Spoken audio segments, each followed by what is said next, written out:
a man who also could never comply with a gag order.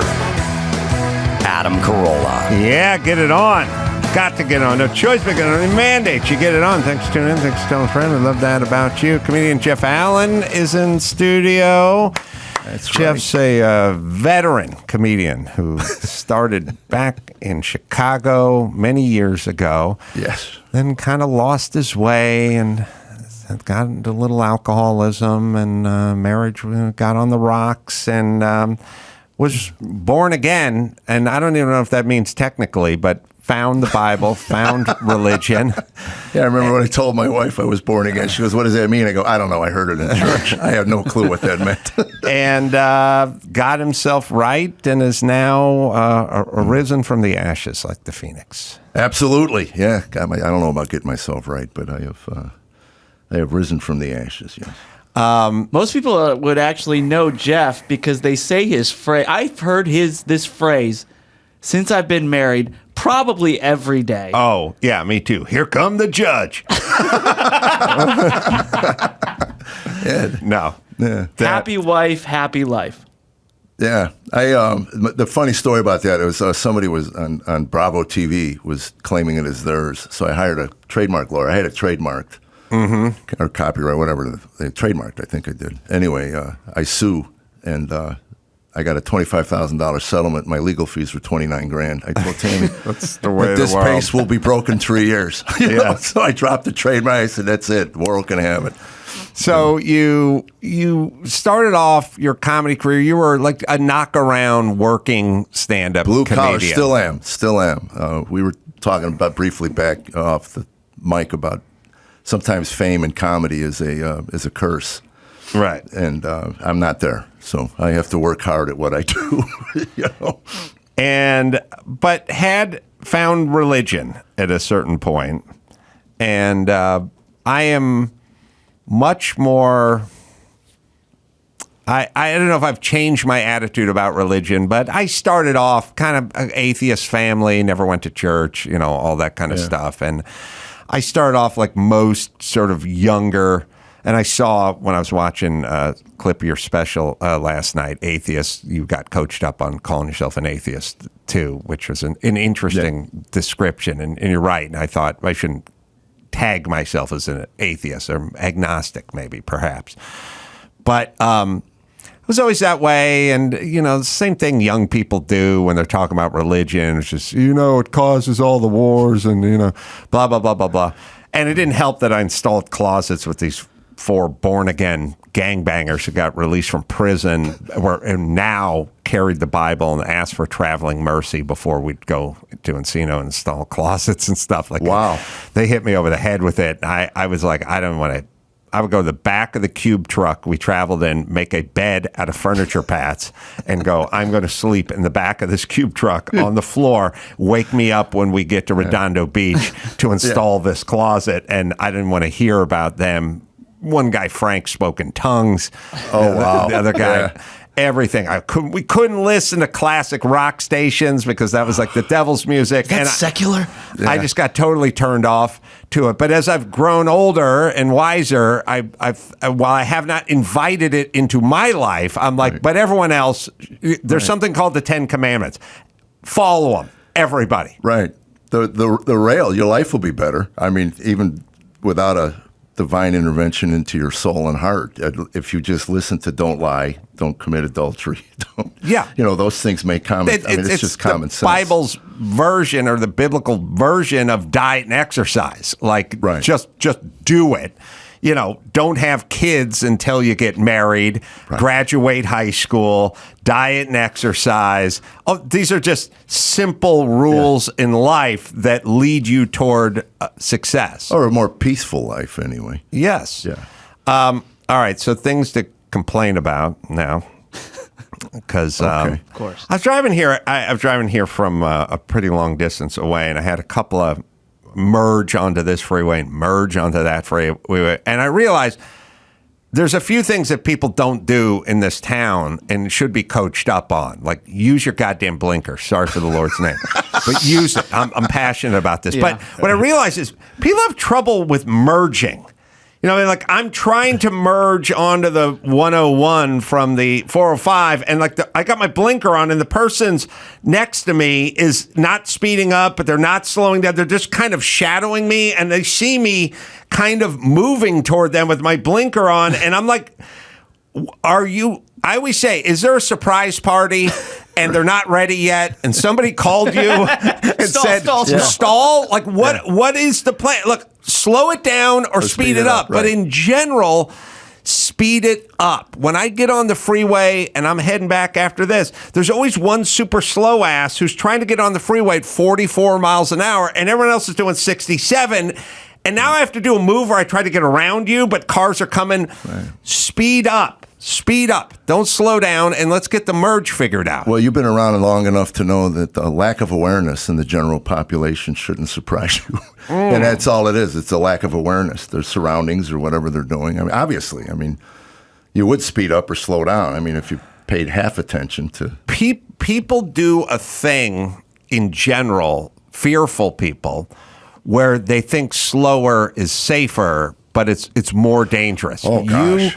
Meaning, if you're in the ocean and the water is up to your waist and a big wave is coming toward you, you have to dive through it. But you can't try to shield yourself or get away from it. You'll get pummeled. But it's counterintuitive to dive toward this thing that is going to try to pummel you.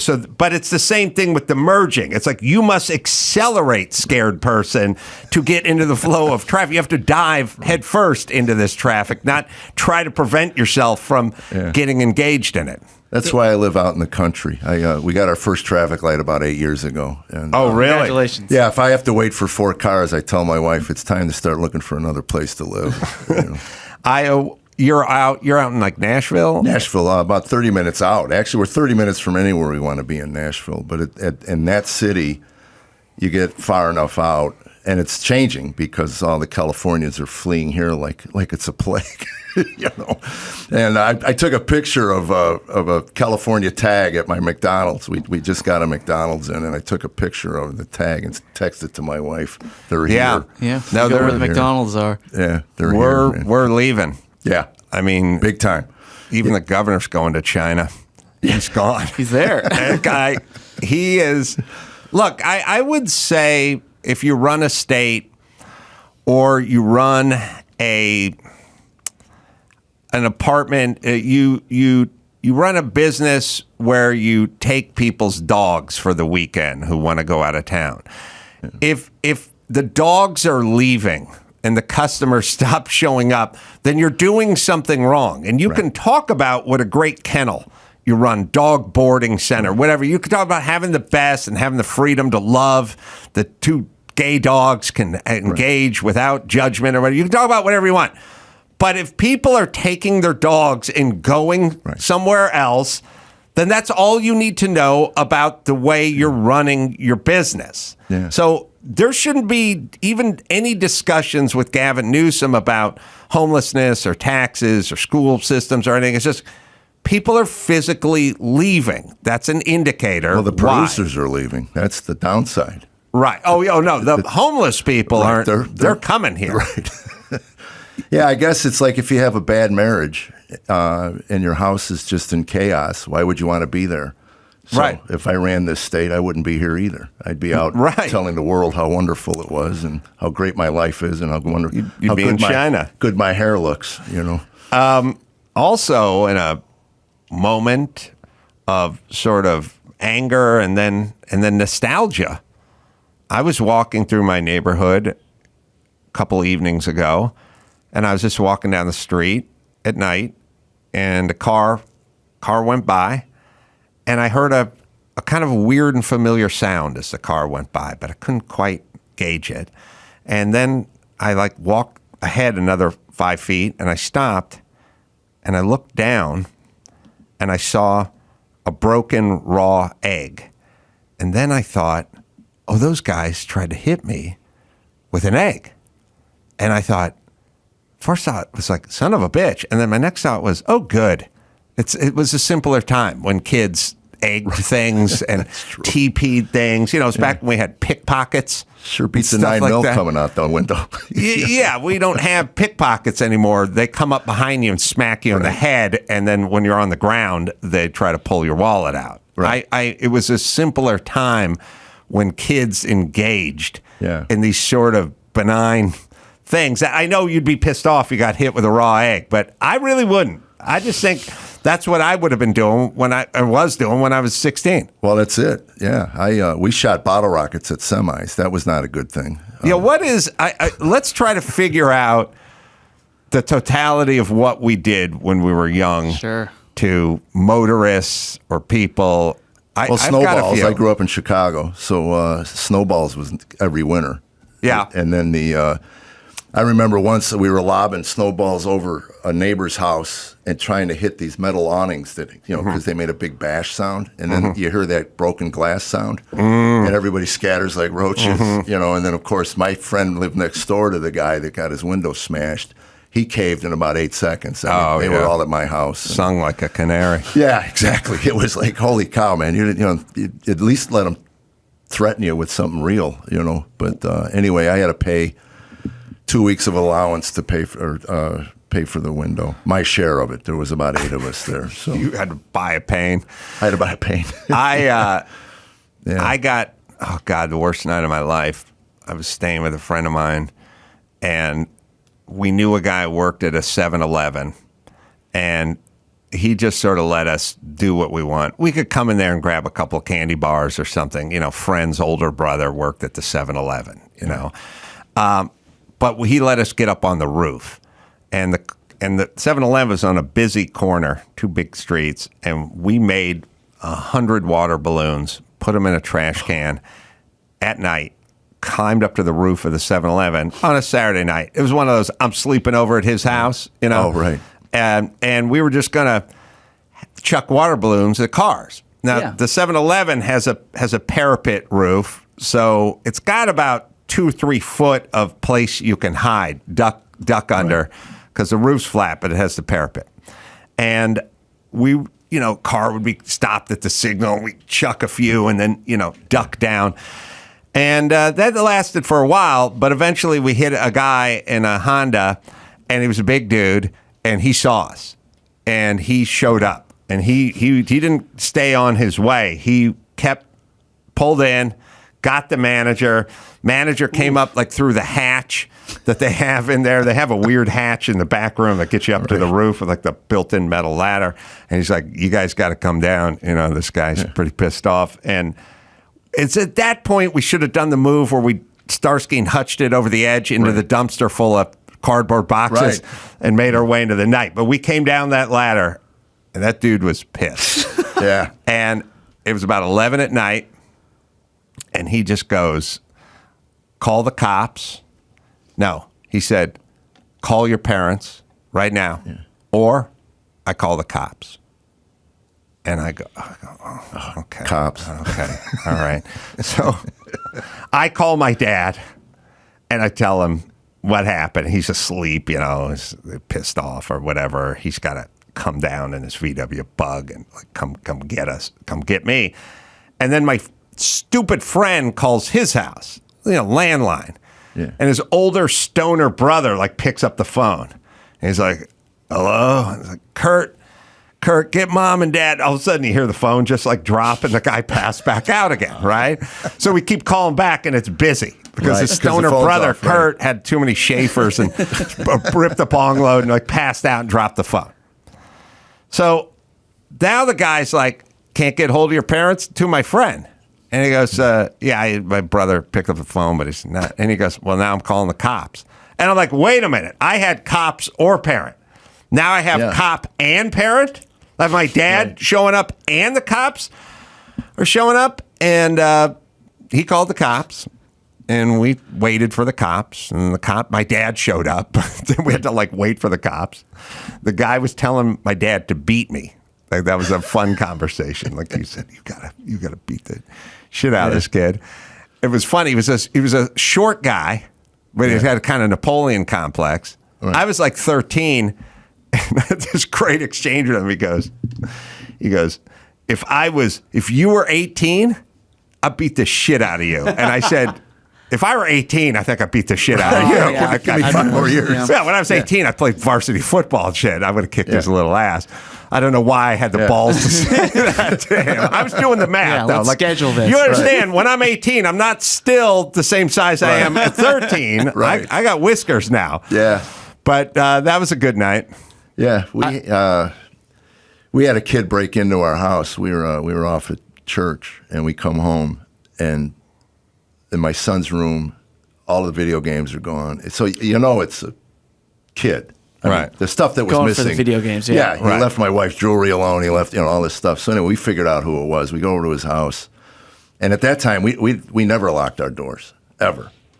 And I got him. He had a little scraggly beard. He was like 14, and I got him by his beard in his front yard. So, you little prick! I'm going to start locking my doors because of you, you little piece. And anyway, I don't know. A month went by. We filed a police report. I did it for him. I filed a police report. Yeah, for him. For him. To not do it anymore. I tried to explain to his father. I said, this is Tennessee. Everybody's armed. I mean, you go walking through somebody's house on a Sunday afternoon. You don't know. You get popped in the living room. Right. So anyway, about a month and a half went by, and my son comes home from school, says Joel's bragging about the police didn't do anything. Right. And he knew they wouldn't. They wouldn't do anything. So I call the sheriff's department. I go, you got this kid. He's in school, and he's laughing at you guys because you don't do anything. I said, get him now. It's the broken window theory. Right. So anyway, I get a call from the DA like 2 weeks later. She says, all right, what will it take to go away? This kid is scared to death. I said, good. He should be. And he said, well, what do you want? I said, I want an apology, little jerk. So anyway, he walks over. He can't even make eye contact. He's one of those kids. His parents were 60 when he was born, I think. They just let him run. But anyway, it was just one of those things. Culturally, they did. They took the time to make you call your parents, call the police, and they put something in you that says, I never did it again. Well, that's it. Yes. That's the point. Well, this is what I'm saying. It's like, let him go. It's just a harm. And the next thing you know, he's robbing a liquor store. And the next thing you know, he's, No, our governor just passed a law that says you can't suspend kids in high school or junior high, like no suspensions, no expulsions, disproportionately affects black and brown, blah, blah, blah, blah, blah. That's what they always do. But it's for them. Right. That's the point. That's the point. You think I want to go through this crap? I mean, that's why I grabbed him by the face. Right. You little jerk. Right. Now I got to do all this stuff. I mean, just for what? For video games? And by the way, have you seen, the way criminals act in these places that don't have these rules, it's total impunity. They're walking into stores with bags, casually filling them. They got bolt cutters to cut the chain. They're not nervous at all. They're just taking whatever they want. They're walking out because this is the message they got from us. Yeah, I did a joke the other night. I didn't get it, but because they don't live here. But I said I walked out with a sport coat on. I says I went to Nordstrom's to get a coat. Anyway, nice fit. I'm leaving. He goes, "Where are you going?" I said, "Home." He said, "You have to pay for that." I go, "I do?" Yeah. I said, "I thought there was a non-payment plan." Apparently, that's just a group plan. Yeah. You get like 20 guys. That's what we do here. I mean, we watch it at home. I look at Tammy. I just go, my wife. I go, and it's starting to happen in Nashville now. You go to the mall, and the Louis Vuitton store has a security guard in, and they only allow 3 people in at a time to shop. Well, this is the new world order. You can't buy cartridges for your razors here without getting a clerk to unlock the cage that they're in. Yeah. On a different note, I was sitting with my son, who's no juvenile delinquent, 17, and we're having dinner the other night, and he loves music, and he likes the good 70s stuff. He likes Pink Floyd. He likes The Who. He likes all the Rolling Stones. He likes all the classic stuff and beyond. He's listening to Coltrane and stuff like that, getting into jazz. He's really trying to be unpopular. He's anything to not get laid. Yeah. I'm not going to cut my hair, and I'll listen to Coltrane. There, that'll work. Yeah. All right, so fine, but it's like talking to a middle-aged guy about music and his old soul. And so I always tell him when we're sitting having dinner, I go, get up and hit the thing on the wall there that plays the music and just play like 70s classic rock, 70s rock music or whatever. And And you'll start hearing some Fleetwood Mac and some Rod Stewart and some stuff like that. And the very first song that comes on is the worst song I've ever heard in my life, and I've never even heard it before. First off, apologies to Lou Reed and his estate. I've now heard worse music than the greatly missed Lou Reed. Wow. And my son was kind of like, kind of like it. And I was like, I don't even know what this is. So I never even heard it. I know music. I've heard a lot of done radio for a long time. I'm right in there. You can play some. You got Torn. My son, I came home and he was in high school listening to the angry rap in his bedroom. And I stopped and I'm listening. And I walk in and I said, look, I'm not going to be one of those fathers that tell you what to listen to or not listen to because I'm not going to follow you around. But I said, let me say my piece and then we can move on. I said, all art should feed a part of your soul. Mm-hmm. And I said, this art was created by people who have felt that their boot of the man has been on their neck their entire lives. They are hitting back at the culture. They are pounding back, full fists. And as a white suburban kid that I'm raising, I said, what are you hitting back at? I mean, what part of your soul is being fed by this? Well, I guess video games ripped off. Well, that was that's true. Well, that was true. That was true. I always said to my wife, I said, I'd love to be in my son's first therapy session. I wanted Nikes. He got me Reeboks. And so anyway, I came by about 3 days later. He was listening to Aerosmith, and so I stood at the door and I started singing along with Dream On. He goes, you know these people? I go, have you seen Steven Tyler? He's 109. I mean, are you kidding me? I said, I made out with girls in the backseat of my car to this stuff. So I was glad he chose Journeys, Aerosmith, and everything else. So he actually heard. I said, I just wanted to know what part of your life was getting fed with this kind of art, and it does have a place, but I just didn't understand it. And somebody I was raising at the time. Well, was I telling you about Natalia and the Door yesterday on this show? I can't remember. No, I didn't tell you. The problem with us, it's not the fact that kids are spoiled and they got Grubhub and they get whatever they want. They use their Apple Pay and whatever. It's not that. It's the chasm of how we were raised versus them. If I was raised with somebody that had a couple of bucks and took us out to dinner everyone. I mean, I was raised by people where I would say to my dad, like, could I have a quarter for that? Do you know how much a quarter is? You're going out, you think you can take this quarter? You're trying to run me to the poorhouse? Dr. Drew always used to go, his dad was this cheapie too. Dr. Drew's dad would go, you're going to send us to the poorhouse. And he'd always say that to me, that his dad would say to him, and he'd go, did your dad ever say to you, you're going to send us to the poorhouse? I'd say, no, we were living in the poorhouse. He knew we already had arrived. Right. There was no place to go. We were the sole inhabitants of the poorhouse. People come to us. And I'd say to my mom, you mean we could get Broker? Yes, we could get Broker. Get a ride to Teddy Lewis's house in Van Nuys, 4.5 miles there? And she'd go, you know how every time you start the car costs money. It's not just about gas. It's tire wear. It's oil use. Right. It's like that's where I come from. Sad. Right. And now I have this conversation. Oh, this is a great one with my daughter. We have a door that's downstairs. First off, your home has levels. I never had any levels in any home. There's no upstairs. There's nothing up there. Right. There's a roof. There's no, I'm heading upstairs, No.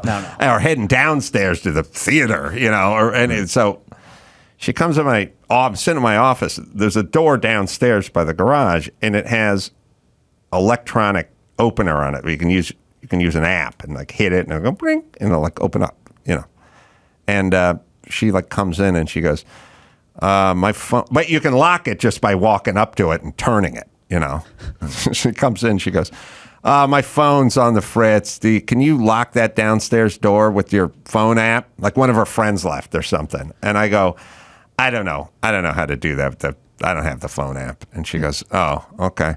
I'm sitting on the sofa. She's standing in the doorway of my office. She goes, can you just get up and go down there and lock it up? I go, you are the app. No, your friend left. I said, you're closer to the door than I am. Right. You're 8 feet closer to the door. No, go walk over there. Use the legs app and walk over there. Could you imagine pitching that to your parents? Oh my Lord, no. Now, it's not their fault. That's who they are. Right. That's how that's the world they live in. But Unbelievable. I didn't even think to ask that. That's impressive. It's impressive. The problem is that the chasm. Oh my God! The greatest discussion is when she's like, "Tomorrow morning." This is like a year ago. She's like, "Tomorrow morning, can you ride to Becky's house? She's taking me to school." I go, well, "Where's Becky live?" "She's down the street about a half mile." I go, "Well, then she pick you up and take you to school?" "No, she didn't, because the traffic is bad going against traffic." I go, "She lives 3/4 of a mile from here." "Yeah." "So you want me to get up in the morning, get dressed, drive you to her house, and then you'll get in her car and then tell her, by the way, did I take her on a couple vacations and pay for the food? Like, tell her to swing it on by." No, it's the traffic, whatever." It's like, these are actual conversations. Wow.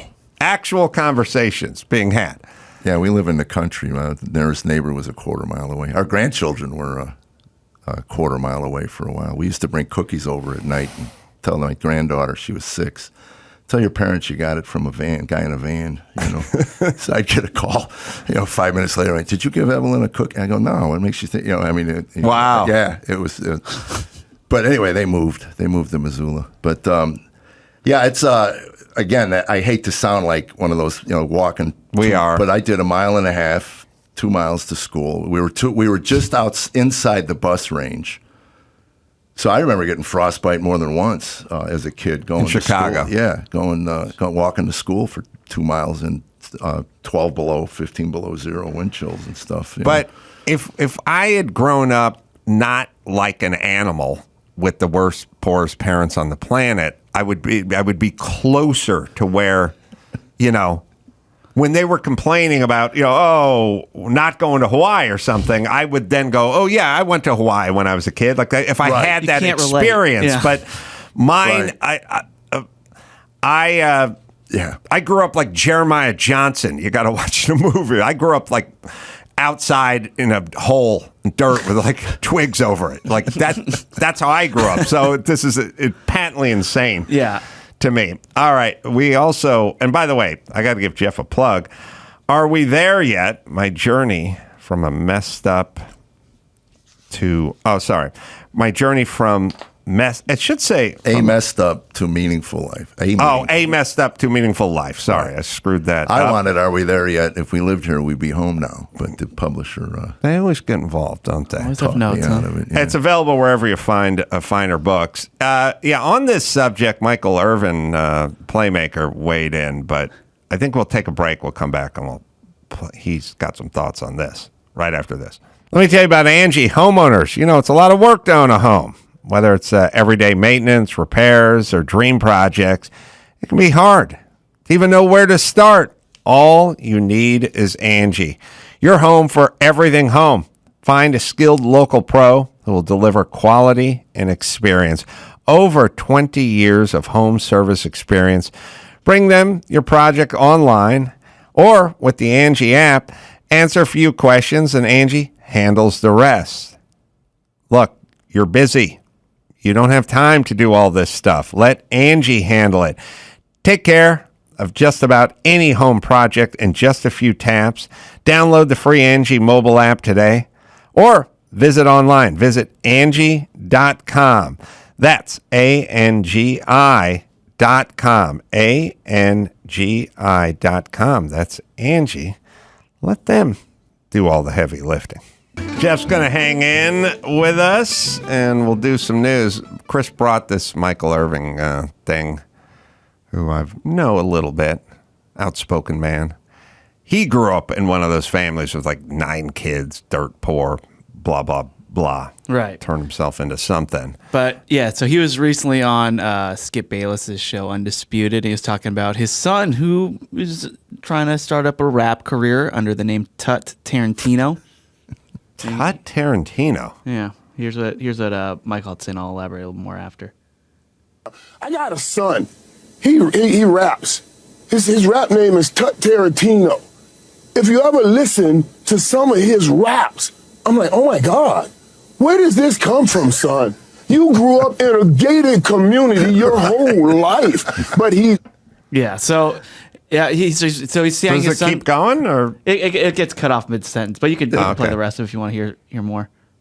happened in my life because we romanticize and fantasize about that old thug life, ghetto life, and all of that stuff. When So he's saying when we used, he worked so hard for his son to get away from that, and he's wrapping himself back into that life. So yeah, he's it's kind taking of funny. offense to it. But we can hear him keep going, right? No, that's the clip online. So we cut off, but it yeah. played a little more once we redid it, right? Yeah, but we just That's heard it. all of it. Yeah. Oh, okay. But I have the full quote here. Yeah. Well, So- you're not allowed to anymore talk about your wealth. That's a No, bad we thing. get into that. We've been getting into that a lot on this show. Everyone's rounding down. Now there's Britney Spears. She started her book off saying, her brand new book, by the way, the #1 celebrity memoir of all time. I know. Sad. She started off saying how poor she was. Right. Yeah. But so here's the thing about poor. And I've said it many times because I have to deal with a lot of these asswipes, especially in Hollywood, because there's two things people wish, especially Hollywood types.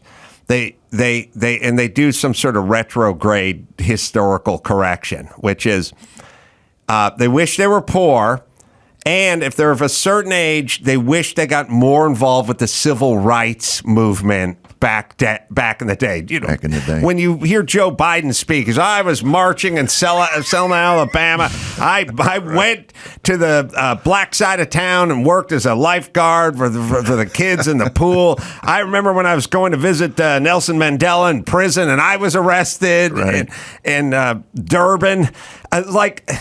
I know you wish you did all this thing, but my dad, when I was a young kid, and he saw two fellas kissing, he said, "Son, those men love each other." It was 1957. Right. You're in a bad part of town. That's what your dad said to you. Joey. He said he was the most evolved human being in Scranton in 1957. In between going to Torah classes at the Puerto Rican synagogue he was raised that's in. right. That's right. I know we all wish. I wish I did more too. Everyone wishes, but you didn't. Right. And you wish you were poor because now it seems like you did all this on your own and you lifted yourself up by your own bootstraps and stuff. But here's the problem with poor.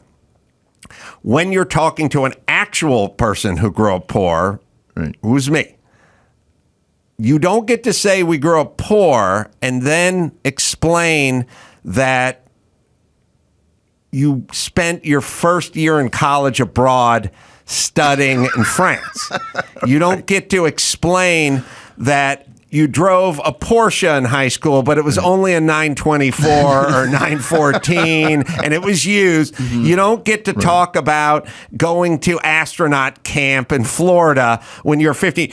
You can't talk about recitals, rehearsals, tutors. We were super poor, but my dance coach Private and dance classes my music, my cello instructor. When you're poor, you're just fucking poor. You're just poor. You don't have any of that. You don't have the tutors. You don't have the classes. You don't have the travel. You don't have the space camp. You don't have the college. You don't have the meals. You don't have It's called being poor. Right. You have not a lot of choices. Well, that was a joke I used to do years ago. People would come out and say, "Why do all these poor people having babies?" I said, "You ever been poor? Not a lot of choices for your free time. You want to go bowling? No, that costs money. You want to go to the archery range? No, I want to go gun. No. Well, let's touch each other. That's free. Yeah, we can grind on Should we each use other. condoms? Well, that costs money. Right. And 9 months later, you got the fruits of your labor. But I actually understood. I mean, we were broke. My son asked me, he goes, "Are we poor?" No, we're broke. I said, your father's a lousy manager of money, and I make plenty of money for us to, to do things, but we just don't. All our vacations were around my work. Oh, you'd go do a corporate gig gig somewhere or something. do a cruise. Go do a cruise, and I'd say I'll waive the fee. Just bring my whole family. So we go to Alaska for But that was it. I mean, we look even now, and and I have the money, and I just go, it costs a lot of freaking money. I mean, I look at the cost of going to see one of my shows at a club.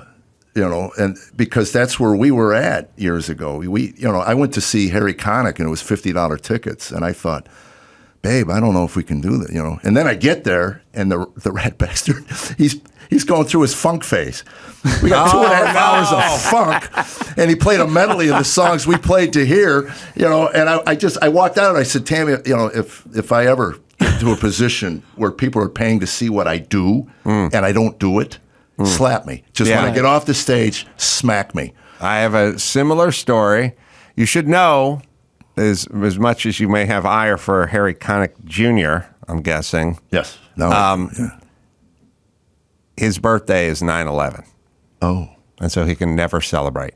No, he can't. He can't get a piñata and crank up the tunes because everyone else is going 9/11 and he's out there drinking and hooting it up a little. They're going to think he's a terrorist. Selfies. So his birthday is 9/11. I know that. I had the same experience, which is the Playboy Jazz Festival was a big deal, and the Hollywood Bowl, and Bill Cosby would host and all that. It was really one of those things you just dreamt about going to one day. And my dad, super poor, but he loved jazz, always loved jazz.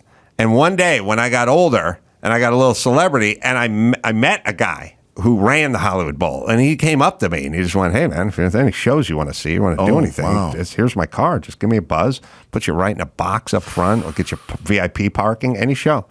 And I was like, "Oh, good." I took my grandma to see like a show, and I took my dad. So I said to my dad, "Playboy Jazz Festival, how about?" Because that was a big ticket item. No way Jim Carolla is ever going to afford that, but he loves jazz. So I don't know, the thing goes on all day. We'll just show up at 3 p.m. We'll hang out for a few hours. We'll watch some crazy jazz. And my dad, he likes jazz the way we think of jazz. My dad was a jazz musician. Oh, okay. So perfect. Yeah, and funny story. He was he was a construction worker, and he would take his horn to work, and he would play at the black jazz clubs on the South Side in the early 60s. And then the racial strife hit, and some owner of a club came to him that he'd been playing that for a couple of years. He said, "I can't protect you anymore. Can't keep an eye on you." So anyway, my father goes to work one day, and he gets laid off because of the quotas. Remember the quotas? Well, he blames all his black jazz artists. He starts throwing his albums out on the floor. He gets drunk. Wow. So the neighbor scoops them all up. This is the summer, right? So they get to winter and Christmas. So they always put the bicycles together at each other's house, so at Puggy's house, because his kids were grown.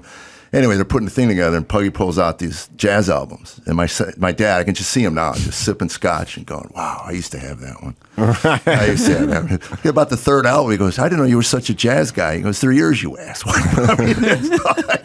But my dad, big, huge jazz.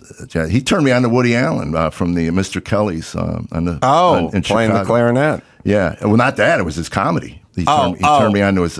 But Woody does go every whatever night in New York, and So anyway, I take my dad basically to his version of Disneyland. His version of Disneyland, and this is a son who's now successful, being able to do something for his dad who doesn't deserve it, but it's a nice gesture. I know. Well, he definitely doesn't deserve it, but orders fine. a hot dog. What are you going to go broke? Ordering a hot dog. So we sit there, and the first band is like world music. You know what I mean? It's got it's got everyone who stood behind Paul Simon, chicks wearing koofies and beads and stuff, doing way stupid too much percussion, kind of world music. And my dad thinks he's going there to see, trying to think of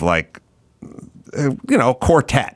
You know what I mean? Stand-up bass, trumpet with the mute in it, like jazz, like Keith Jarrett. Jazz is he knows it, And so they do the world music. That's like the first 45 minutes, hour. It's like world music. Then the next act comes up, and it's, I don't know who these guys are, but it's good-looking dudes, good-looking white dudes, playing like the bass guitar with no neck and no head on it, you know. It's like the jazz, like fusion, doing fusion-y, modern-y. Guy's got the synthesizer out, and my dad's just looking at me the whole time going, where's Dave Brubeck? Yeah, this is Right. the You know, crowd I worker want to jazz. hear Dave Brubeck. And I'm like, I don't know. I thought it was a jazz festival. I didn't know it was world music and gay guys with slick back hair playing synths and stuff. There's about an hour of that, a little more world brutal. music. At some point, my dad just looks at me and goes, can we go? Can we leave? And I'm like, yeah. Oh, that's sad. It was just, No credit for you. No credit. We just left. Oh. That was it. All right. Sorry. What do you got there, Max Spanner? All right. Well, it's, just a couple other things about Britney Spears' book. So she did say that it starts off with her being poor. In fact, it's all about what it's like to feel trapped, first by poverty, then by fame, then by family. But the full extent of her poverty has never fully been told. But there were some periods so dark and desperate that she would go to the fridge and find it bare. So that's kind of what she's doing. But, Yeah, it's called that period would be my childhood. Yeah, that was a Tuesday. period. Like I Right. wish I had one of those. Well, Dad got laid off from the mill, so there were some lean times. That was the only time. It was just always nothing. Right. You were a scavenger because of it. So I went to everyone's house and ate. But she doesn't have to worry about that now. So it's being reported she's getting 25% of the net profits from her book, which is in addition to her $12.5 million advance. Wow. Already over 400,000 copies sold, initially reported, but it's going to be north of 1 million any day now. Wow. There you Well, go. I've sold 400. Yeah, see? Take that, That is- Brittany. She doesn't look like that anymore, I'm guessing. No, that's an old pick, but very nice pick. All right, so let's get into some news here. So Malibu, your neck of the woods, Adam, has been Yeah. in the news recently because an ex-star high school baseball player was barreling down PCH at over 100 miles per hour in Malibu last week when he killed 4 Pepperdine University sorority sisters. So that was right by where I'm living. Yeah, I was it's walking called down the street. also known as Dead Man's Curve. It's where Caitlyn Jenner had the accident. Yeah, well, people, okay, here's the thing about PCH. It is dangerous. And I'm not one of these guys that talks about this stuff much because I'm a speeder and I like fast cars and I love all that stuff. But I won't speed on PCH. There's usually tons of cops there. And people get in accidents all the time and get killed all the time on Right. PCH. And it's Sometimes it's windy. It's Dead Man's Curve. I mean, there's no banks. Like it's not Yeah, camera. my wife and I did the PCH 3 years ago from LA to Seattle. Oh, really? Yeah.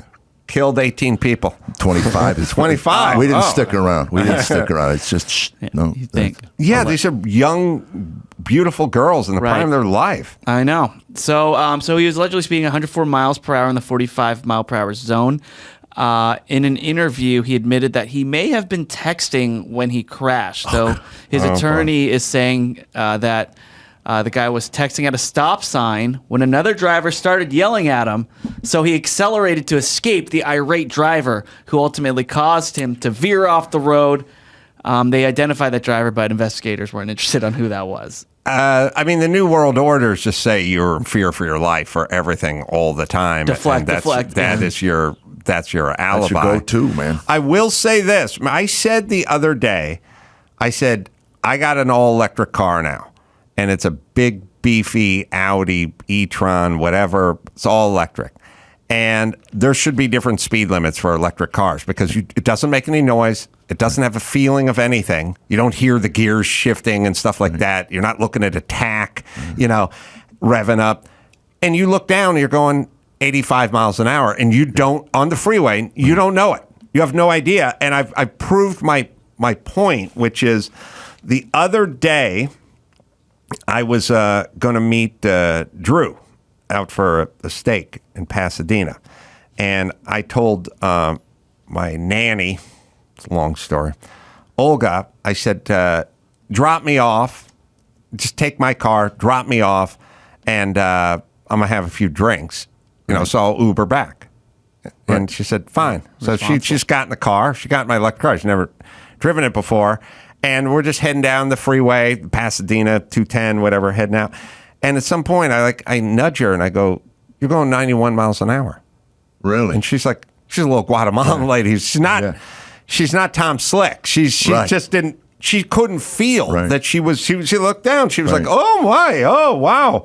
You can't feel it. No, we in bought an electric a car. Tesla, and the same thing. I'll look down on me doing 90, and I'm like, holy cow! Right, in the parking lot But I of a was Target. I made a reference one day. I was talking to some guy I was doing a photo shoot for the book, and got to talking to the guy, photographer, and he's also a filmmaker. And I was talking about they got to keep the muscle cars just for movies. Right. I mean, the chase scenes and all Yeah. that. And he goes, well, it's funny you say that. We're doing a short now, and I got 2 guys that can do Tesla drift. I guess that's what they call it. Yeah. Yeah. So Tesla I said, drift sounds like a gay position. yeah, I said, I can't imagine what that'll sound like on camera. He goes, well, we're hoping that it changes the way they do. I go, you can't. I mean, you just can't have a car chase scene with no sound to it. You can't have Vin Diesel in a garage talking about his dead dad standing next to a Tesla. I know. You can't pull the parachute off and it's a Tesla and then open the door in slow motion and see him come out. It's like the last thing that says America is the muscle car. I mean, that's it. They've killed everything else. Let's at least let us have that. Yeah, That's all we got. Right. We got mass shootings and muscle cars. That's about it. Yeah, that's about all we got. Right. So Halloween is tomorrow as you hear this, and there's first off, let's talk about SAG. So they posted some guidelines initially for their members. Don't break strike rules. Don't dress up as anything that would resemble any of the movies or roles in movies or TV or anything like that. Choose costumes inspired by generalized characters. Imagine adults having to have these conversations, like you got to find your union rep. Listen, Bob, I'm thinking about Fred Flintstone, but I want to know. So the no-go zone? So my wife wants to do either. Oh, Betty? Oh, no, I thought you were going to do. What's Fred's wife? Anyway, Fred Flintstone. Right. Thumbs up, thumbs down. Yeah. Is this okay? I'm 52. How old are you? 67. Okay, but we're going to have this weird discussion about... How about the Green Hornet? I know it was a movie, it was a TV show, but it's not really popular now. Could I go as Kato? Oh, wait a minute. Is that some sort of cultural appropriation? This is going to be a long conversation, Bob. Yeah. So they actually said just go as the generalized character, like a ghost, a zombie, a spider. Don't do anything that'll specific. get you laid. Stay home. Yeah. Just stay home. That's the new world order. Right. Just don't forget. Someone's going to get pissed off. Yeah, my line all the time with my wife, if I'll ask her a question, if it starts to get convoluted like that, I just go, this is turning into a project. I'm out. Right. I'm out. I just wanted a yes or no. Right. And, can I dress up as? Right. So you have now You're an adult. So they don't. You couldn't dress up as Spider-Man. Correct. That would be an issue. No. So, but and also an issue. There's a school district in New Jersey that canceled the official school-wide Halloween celebrations. I love this story. This is my favorite. So they canceled these celebrations, citing its diversity, equity, and inclusion values, and the purported potential for the festival to be offensive to people from various cultural and religious backgrounds. Right, by the black guy who's a diversity expert.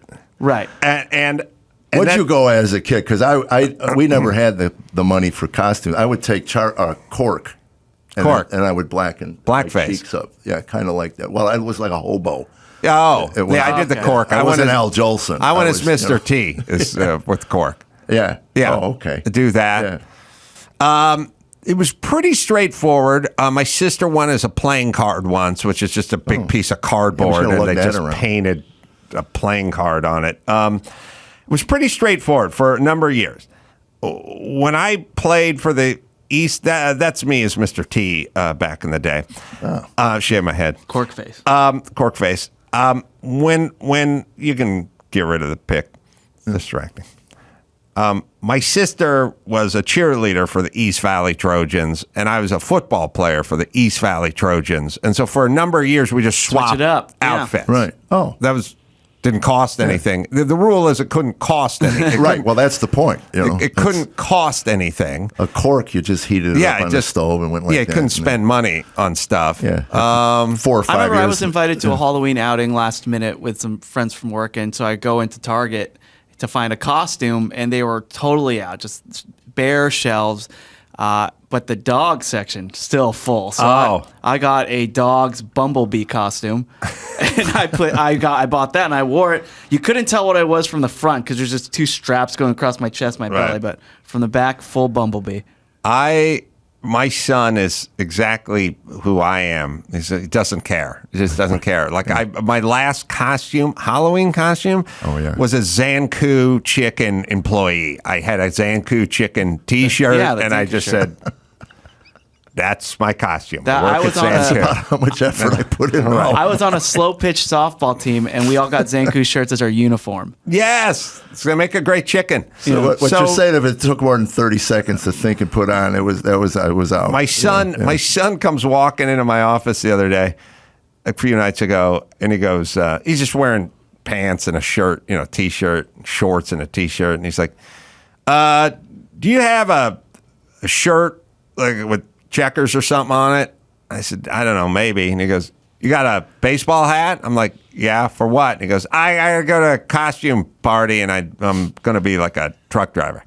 I'm like, "You can't just put a baseball hat on. That doesn't make you a truck driver." Truck drivers look like anything, I guess. Yeah, it's like, well, put a wig on now makes you a woman. So why wouldn't put a hat on makes you a truck or grow a beard in your woman. Like, so his whole thing is, I have to alter my normal look in some way, shape, or form, and then I'll attend this party and I will claim that this is what I am. You know what I mean? Okay. Yeah, you could be a Trader Joe's employee with the hat because they might wear a hat. Right. Or a serial killer. Yeah. I mean, you could really be anything with the hat. Yeah, the hat. Yeah, you could just claim it. Doesn't delineate a lot. It doesn't.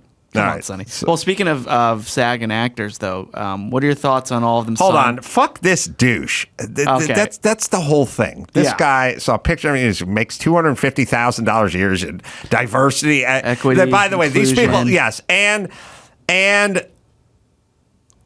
someone who wants to cancel every party. Like, what came first, the diversity guy or all of the problems prior to? I mean, was there really a reason to hire these guys? No, there's much more problems because they're there sniffing it out. Creating problems. Like, listen. Well, it's funny. I got a friend of mine that warms up for these television shows here, and he's been called on the carpet 2 or 3. He's been doing it 25 years, and in the last year or so, he's been called on the carpet 3 or 4 times for stuff that he's been doing for a long time. Right. So anyway, I got called out on a corporate show for making fun of Pete Buttigieg, and they were upset that I made fun of Pete.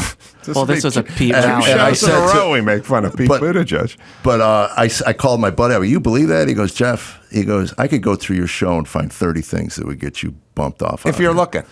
Yeah. He said, if you were out here, you have no idea. Nashville's not L.A. And I said, really? I mean, just I couldn't get over the fact that it was just a crack,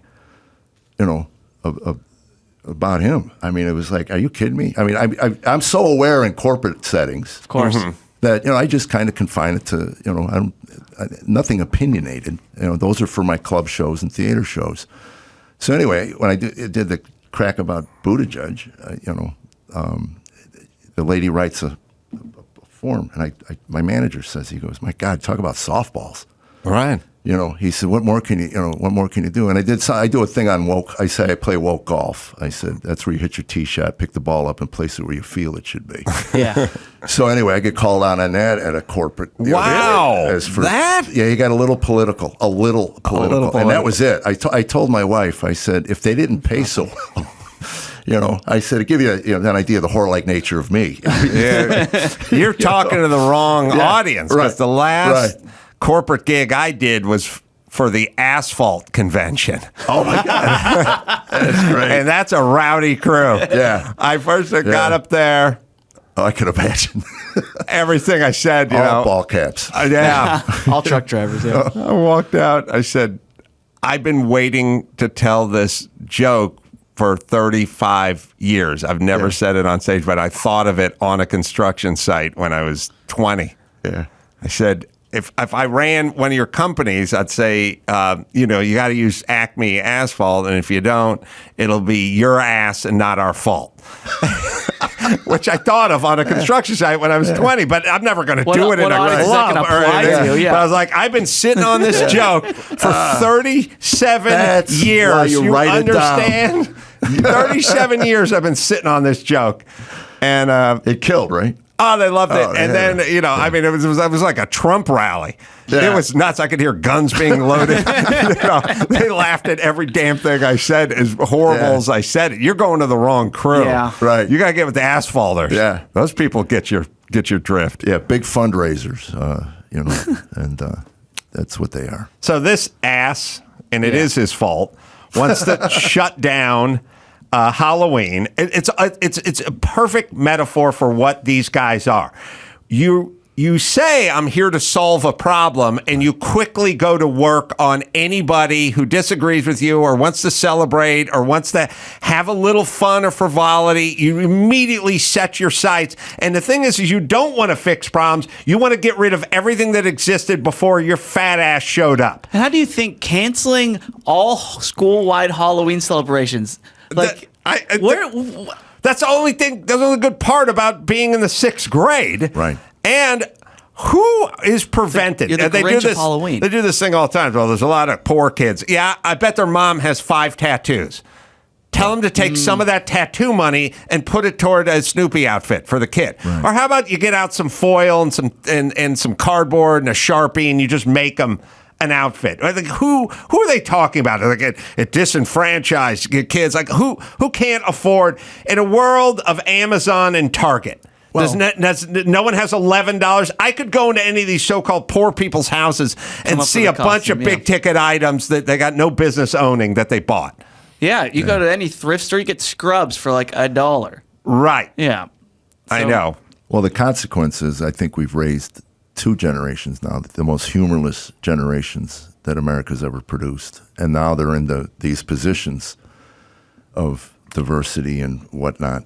Yes. And it's academics. But what they don't say is we hate all of you. Right. We hate white people, and we want it to all go away. They say, I'm here to help this group, and I'm here to protect that this doesn't happen. But that's not what they do because they keep veering way out of their lane. Like, hey, bitch, you're here for diversity, not Halloween. Right. And you're getting paid a whole bunch of money, and now you found it. All right. Where's Tim Pool? Is he here? Is he not here? Is there a thing that anyone wants to mention on the screen or anything? Or are we just going to... I think they're checking. Going to keep going. Waiting. All right. Well, all right. What do you think about all those celebrities who signed the No Hostages Left Behind letter? They're all douchebags. The celebrities that say the things that are patently obvious, like no child should go to bed hungry and everyone should have a seat at the table and everyone deserves health care. Right. Oh, nice here. Okay. Well, a little suspicious. All right. They're all douchebags. Right. All of them. Because you saying things that everyone wants makes you a douchebag. I don't like it. I don't even... if some, Richard Roundtree Shaft, died the other day, I didn't take to Twitter and go, he's going to be, I don't know Richard Roundtree. I wish he was still alive, but he's not. But I don't need you to know my feelings about Richard Roundtree. Now, Norm Macdonald dies. He was a friend, so I'll say Norm was a, friend and he was a funny guy and we'll miss him. But I don't feel the need to weigh in on the obvious all the time, which, by the way, always makes you sound like the good one in the crew too, right? Right. And of course, it's like I don't really want to take a side, so I'll just say we just don't want hostages because even people are saying if you call for a ceasefire, that could be taken as anti-Semitic. So we'll sign something, or get my publicist to sign something that says we're against hostage taking. All right, and I wonder if that's the phone call where they call people and go, "What do I think on this?" Yeah. I'm against gonorrhea. Is there something I can sign? You fucking idiots. Just shut up. And by the way, you think Hamas is taking its marching orders from Mark Ruffalo? I think Hamas is on the phone with Mark. Hey, Hulk, how's it going? Good. Hey, how many hostages per tunnel would you say? I mean, just rule of thumb, just kind of kicking tires here, They Mark. don't care that Joaquin Phoenix played Johnny Cash. They will fucking kill him. Right. That's right. They do not care. Hamas would not care. Well, it's not funny. It is funny, though, is the gay community that is for Hamas. That's the best. It's like, yeah, you should go over there. It'd be a one-way ticket. You wouldn't need a round trip. Right. And, just hold your lover's hand as you walk down the streets of Gaza. Yeah. See how that works. All right. The book, Are We There Yet? My Journey from a Messed Up to a Meaningful Life. And that is Jeff Allen, and the book is available wherever And I will say this, books. if you can get through the first 6 chapters without killing yourself, it's actually an uplifting tale. I watched the video last night. It's very inspiring. Tim Pool is going to be in, and we'll do that right after this. The Jordan Harbinger Show, a different kind of sponsor for this episode, the Jordan Harbinger Show. Well, if you're a fan of fascinating podcasts and interesting people, you should definitely check this one out. There's an episode for everyone, no matter what you're into. Jordan talks with Scott Adams about persuasion in a world where facts don't matter anymore. Man, is he right. Or you go inside the dark world of wildlife trafficking. You'll always find something useful to apply to your own life, like routine changes to boost productivity or slight mindset tweaks to change how you see the world. Jordan's a good guy. We've had him on many times. I know the man well, and he's worth a listen. We enjoy the show, and we know you will too. So you can search The Jordan Harbinger Show. That is HARB as in boy, IN as in Nancy, GER on Apple Podcasts, Spotify, or wherever you listen to podcasts. Well, political commentator, podcast host, and all-around interesting guy Tim Pool is joining us. He's got a new podcast, the Culture War podcast with Tim Pool, and you can get it on YouTube or wherever you listen to finer podcasts. Good to see you, Tim. Thanks for having me. You're an interesting character in that I hear about you a lot. I talk to guys like Dr. Drew come out and do your show and lots of interesting guests, but I don't exactly know how to describe you or define you.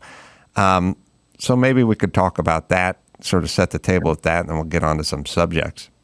Yeah, sounds good. What do you want to know? Well, I know you kind of rose to prominence during the Occupy Wall Street era. And what were you doing before that?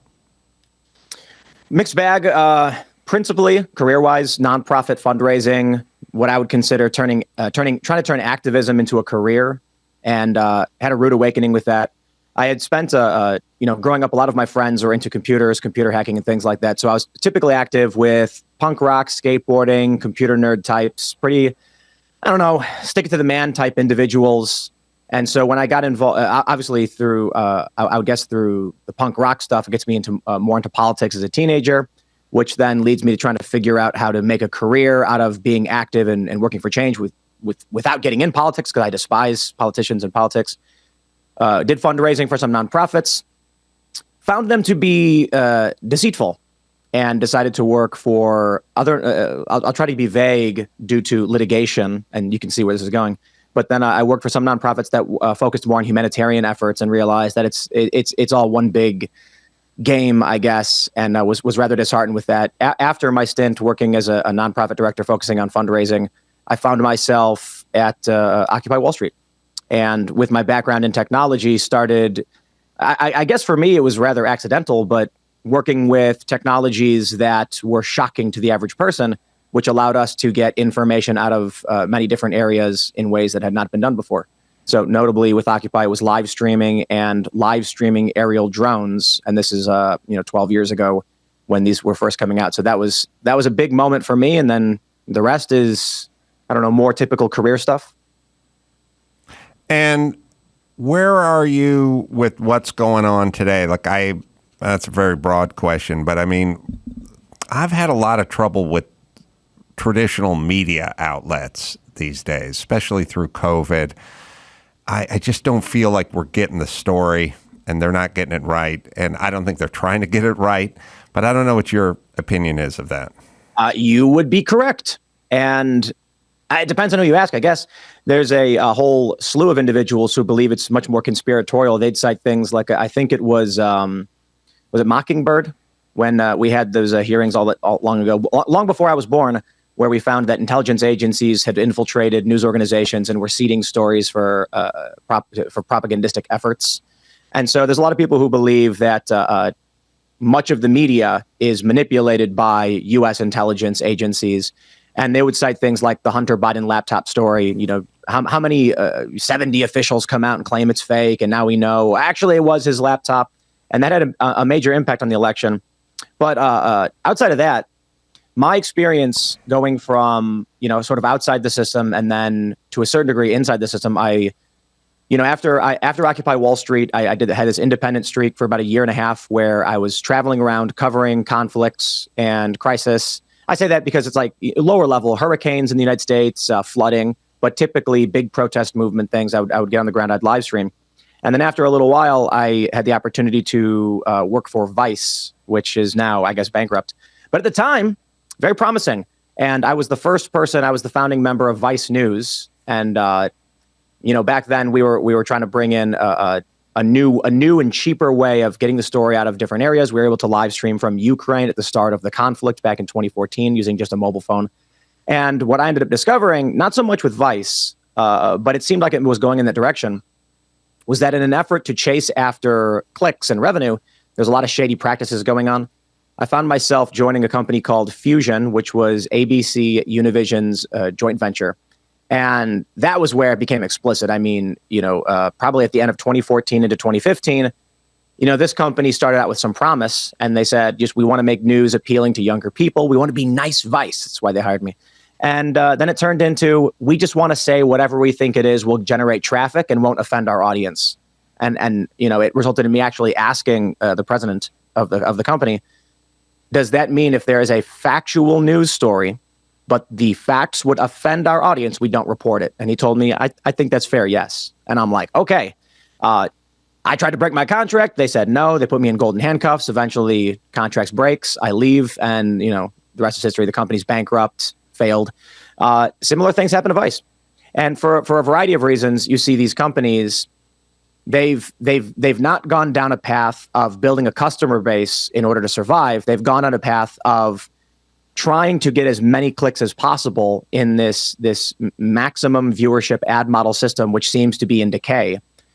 And I'd warned these companies, the subscriber model is probably the better model. You want to create a product, a good product, a quality product. You want to sell that product to individuals who would like to buy that product. And the path forward is likely going to be convincing people you're worth supporting. So BuzzFeed made that move, I think last year or the year before, where they started saying, okay, maybe we should bring in subscribers. But the big issue is it's particularly complicated into how these media organizations, and many of them, end up putting out the most absurd and fake stories that are just completely obvious to the average person. And it's because of pure desperation, monetization, increasing competition. And just one final thought on this. An example of this would be Politico.com reported January of 2017, I believe, that Ukraine interfered in the U.S. election to assist Hillary Clinton. And then a couple years later, Politico EU reported that the claim that Ukraine interfered in the election was actually Russian disinformation. So you have Politico in two different regions reporting contradictory stories, or at the very least calling itself Russian propaganda, without having actually retracted its initial story. Now, any regular person who looks at that's going to say, how could you report both of these things? It doesn't matter. They made money either way. They put out a fake news story. I say they, and anyone in the media, they'll write a headline, say, Adam Carolla kicked a dog.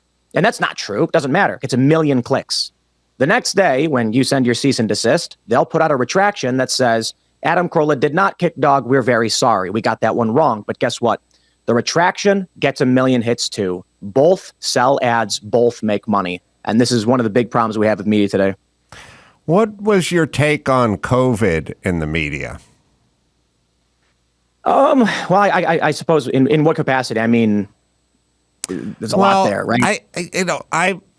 I'm not as sophisticated as you, and I haven't had your background and your experience. My general thought is that organizations sort of take on personalities, and politics. You know what I mean? And so they become look. If you are a Trump supporter and you think you're going to get a job in the writer's room on Stephen Colbert's late night show, it's just not going to work out for you. Right. And so what happens is it's a self-selecting group. It starts weeding out the people or people, if you ever go to any set in Hollywood, there'll be 2 or 3 Moranos. Those were people in Spain, I think, who were pretending not to be Jewish or something, but who were Jewish or something, you'll have 2 or 3 conservative people come over and like whisper to me like, hey, I saw you on Tucker. And you keep doing what you're doing. And then they'll look over their shoulder because they literally fear for their job because this is the personality of the LA Times or the New York Times or CNN. And there's they're the worst. And there's a version of it on the right too, although the right is more tolerant in general. Like if you talk to, and the reason you know it is because it's diverse. Like when something happens, like the war in Ukraine, there's plenty of people on the right supporting it, and then there's a lot of people that say this is a bad idea. There's not a uniform way of thinking. Vaccines. Half the people on the right were like, get vaxxed, you idiots. The other half is, it's poison. I'm not going to do an experimental vaccine. But CNN didn't have any diversity. Right. MSNBC had no diversity. It was all... So first things first, when you have a whole bunch of different personalities with different backgrounds and they're all saying the exact same thing, that's a tell. It's a red flag. It's a red flag. Right. Yeah, I think the people who whisper to you, keep up the good work, I support you, those are the worst, man. You know, I actually think it's more than that. I think it's more than 2 or 3 people. I recently went to, we're out in the Eastern Panhandle of West Virginia as our main studio. And I went to Reston, Virginia, just outside of DC, because we're like an hour out.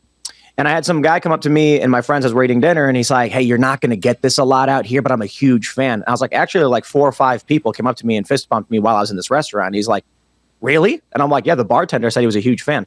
I think people, there's a more of a fear than a reality. Yes. Everyone fears that everyone else is, you know, part of this intolerant woke cult.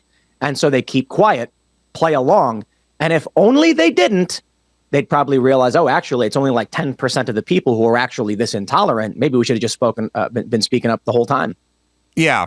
It's like Scientology 20 years ago. Everyone was scared shitless of saying anything. But the reality is once people did, they never did anything. And it turned out most people hated Scientology and were on this side. But it was effective. Scientology has no power to wield, but you're too young to remember. But I was doing radio when Scientology was at the height of its powers. And if something came up Scientology, it was, do not say anything about Scientology. They will get you. They will screw you up. It would have been like late 90s, mid 90s, late 90s. And I listened to you back then. Oh, okay. Well, thanks. Yeah, you and Dr. Drew. Of course. Chicago, Q101, Loveline was on every night. Oh, Q101. That's right. Yep. Oh, God. Yeah, you're 15 or something. But that was like 12. Crazy. Yeah. But it appeared to be this menace that, as you say, there are many more people that quietly agree with you, but it's quietly because the small percent is in charge of the culture. And so you think that's how everyone thinks. And that's, I guess, what happened with COVID. I don't know. Well, I don't know. I don't know. That was tough. I mean, interesting thing happened with COVID in the very beginning in January of 2020. I remember seeing news reports of this mysterious illness, people collapsing in the street. And so I put out a video on YouTube. Used to have a slightly different format. So I put out a half an hour podcast on YouTube, 4 p.m. And I get flagged by YouTube, demonetized, not allowed.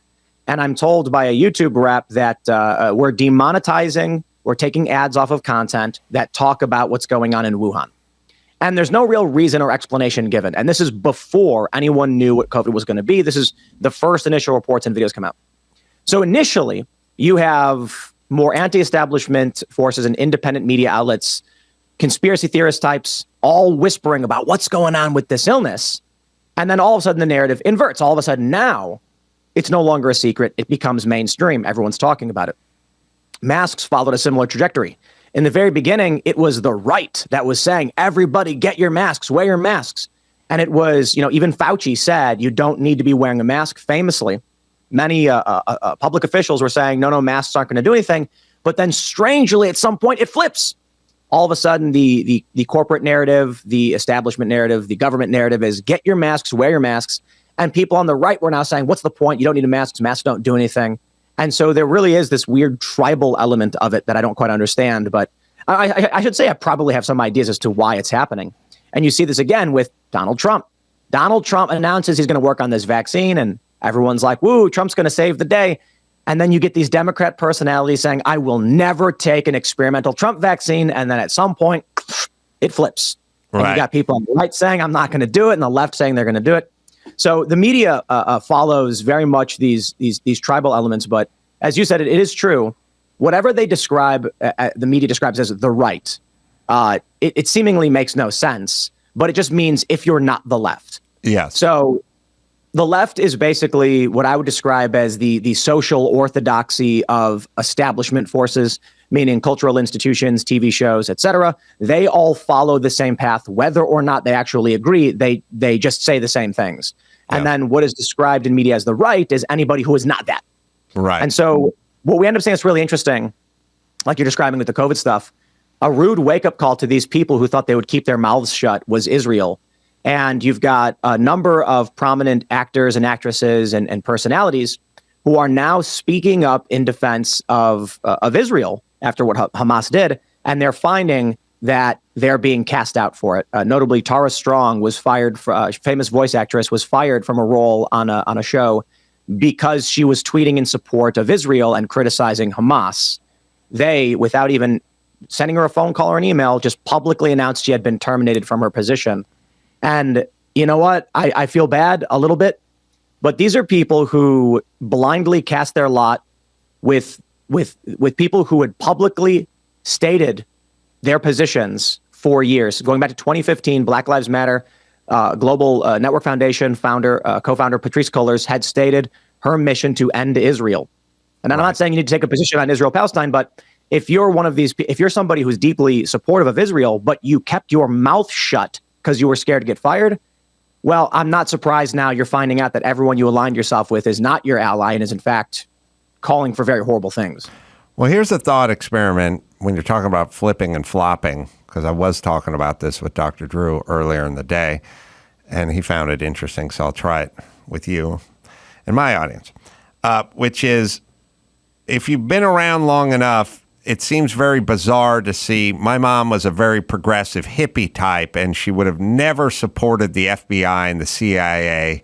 She would have never supported sending munitions to Ukraine. She never would have supported lockdowns, and all the stuff that now the left supports. Essentially, she would have traditionally never big government, big pharma. Are you kidding me? There's no way a 70s hippie would be into big pharma. But now they are. Now, here's my theory. Here's my thought experiment. If you would have got hold of me in 1995 and said there was a horrible terrorist attack on Israeli soil, they burned kids, they beheaded grandmoms. I mean, it was vicious, brutal, not against the army, but against citizens, and it was barbaric and brutal. And they kidnapped a bunch of people too and brought them back to their terrorist tunnels. And so people here on college campuses and in New York City and so on and so forth are putting up pictures of the kidnapped kids, many children, women, anyone who was kidnapped. They're putting up the pictures to see if somebody can identify them or, has any leads. It's more symbolic really than anything, but they're putting it up. Now, this is 1995, and you're telling me. But there is a group that is then coming in after them and tearing the pictures down of the kidnapped kids. Who is this group? I would have said, well, it's got to be the Klan, right? These are Klansmen who hate Jews, and so they're tearing, it's despicable, but they're tearing these pictures down. No, it's not the Klan. Then it's a bunch of white Republican type, Ted Nugent type males or something, or just pissed off. No, it's mostly women. I would have gone, what the fuck are you talking about? And they're progressive. Progressive? Yeah, progressive women. Most, Democrats, mostly, probably all Democrats and progressive women, and a lot of them college students.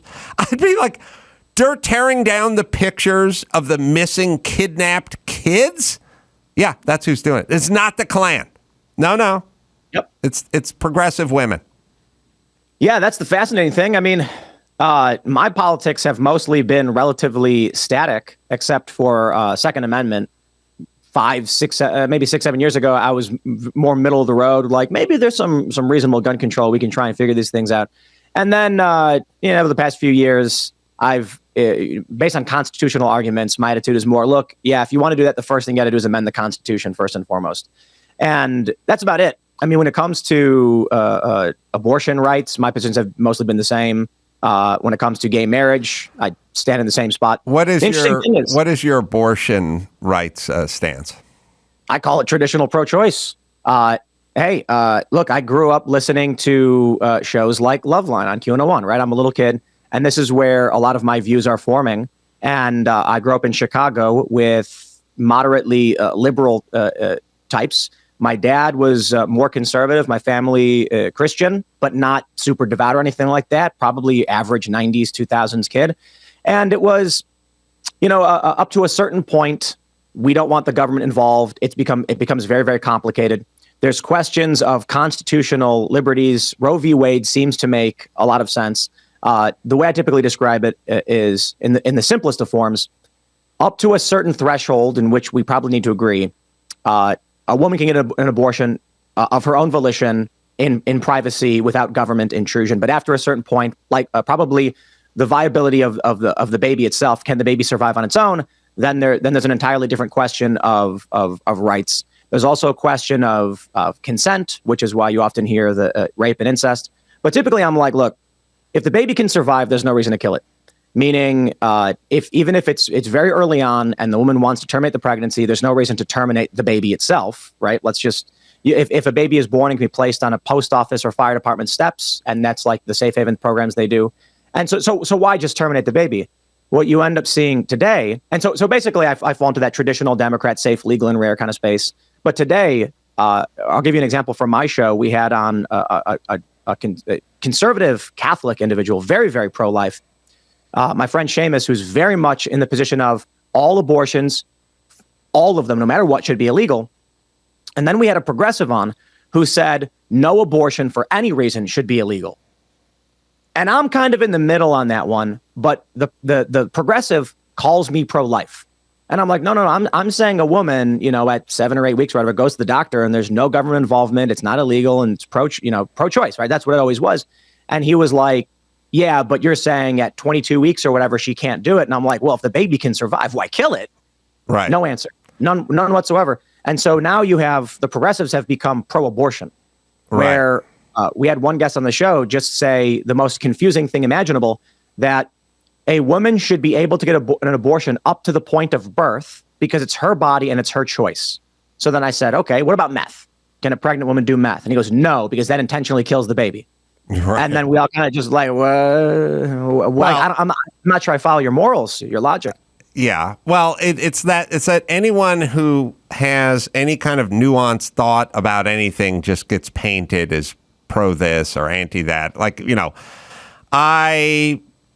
I have an elderly parents, and I think they should be vaccinated. I have a young teenage son with no pre-existing conditions. I don't think he should be vaccinated. That doesn't make me an anti-vaxxer.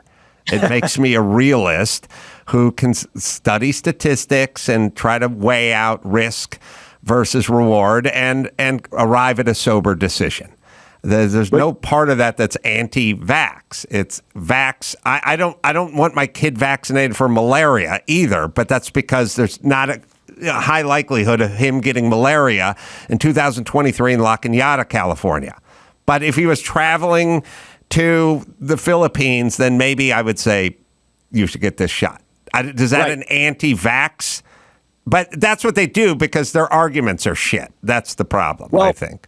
Here's what I think. I had a great argument with Dr. Peter Boghossian several years ago, and the argument persists today. And I had this argument with a lot of political commentators about what caused the emergence of what we describe as wokeness, this cult-like social orthodoxy, which seems to have no clear logical pathways. And the argument from many people like Dr. Boghossian is that it arose in the universities. And I would argue that's technically correct. It did rise in universities. Those universities do spread those ideas. However, there are many ideas spread in universities. There are more right-wing. There's classical liberalism all over universities. Deontological morals and utilitarian morals are taught widely in universities. Why assume the universities is a cause of this? So to your point, why are they calling you an anti-vaxxer when you say something nuanced? Algorithms. It's social media. In the late 2000s, with the emergence of Facebook, Twitter, and all these other platforms, as more and more people began to adopt them, Facebook, as a great example, started to realize, hey, Adam's following too many people. He had 300 friends on the platform, but now that we're up to 100 million, he's got 1,000, and his news feed is just flying past him, and he's not clicking anything. Their concern was that you would not stay on the platform if you were not interested. So they began to implement algorithms that would try to capture your attention. That's when your newsfeed turned into what you were more likely to click. The result today, most prominently, is if you want someone to see your post, you have to write the first sentence, I had a baby and I got married. And that is always placed at the top of people's feed because that is what's most likely to get interaction. But then underneath it, you put, hey, the party's at my house tonight. We're going to have beer and pizza. I want to make sure you saw this. I'm not actually getting married. What happens is, a great example of how the media turns wacko is a website called Mic.com, M-I-C. When it originally started, it was pro-Ron Paul libertarian. They were posting a lot of police brutality videos, getting a lot of traffic. But then within a few years, it became progressive, leftist, Black Lives Matter. How does that happen? When you post a video of police brutality, you get 1 million hits. Facebook's algorithm and all these other companies started saying, wow, we got to share these videos more and more and more because it's keeping people on the platform. This resulted in a website that was dedicated to nothing but police brutality videos entering the top 500 global websites, which seems like that's kind of crazy. This you end up with a generation of young people who their entire newsfeed, they're 13 years old, they're on Facebook for the first time, and the only thing they see is police brutality. These people are the ones now calling for abolishing the police. But the reason why they call you an anti-vaxxer, when a news company would write a story saying racist, police officer called racist. Racism as a keyword generates 1 million views. Then someone writes an article that says police officer is sexist. This article generates 1 million views. Someone got smart and realized that when they call the police officer racist and sexist, it's not just X plus Y views, it's X times Y views. The more views you get in the first 10 minutes, the more the algorithm will share your content. So what ends up happening is, why are they saying Adam Carolla is an anti-vaxxer? It's a keyword that will generate more algorithmic marketing. So if they write an article and put Adam Carolla takes nuanced position on vaccine, they're getting nothing. If they put far right, racist bigot Adam Carolla, who is friends with Dr. Drew, Dave Chappelle, and they want to get as many names in as possible to get as many clicks as possible, and that's why they put all those buzzwords in it. That was a mouthful, so I'll stop there. No, that's enlightening, and I've got to say I'm naive in many, many ways. I never really thought, I never believed any of the conspiracy theories. I was just sort of naive. Why would CNN lie? You know what I mean? Like, or why? What? That's how I thought. Or this guy's Fauci or Rochelle Walensky. She's the head of the CDC. She's obviously a very serious person. She would never say anything that wasn't true. And it was just, I was naive. So the question I'm going to tease you with, because we got to take a quick break, is I now understand what the government is up to and what MSNBC is up to. My question is, what are the people up to? When did the people become so pliable? Maybe they were always this pliable. How did we get so many people to go along with so many things that were so clearly untrue and obviously untrue, and yet they marched like lemmings right off of that cliff? We'll take a quick break, come right back with Tim Pool right after this.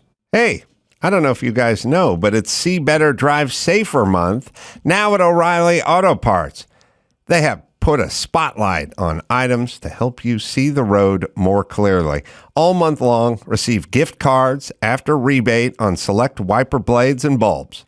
If your wiper blades are streaking and smearing, well, they're worn out and they need to be replaced. But good news, you can get up to a $20 O'Reilly gift card after rebate with purchase of select wiper blades.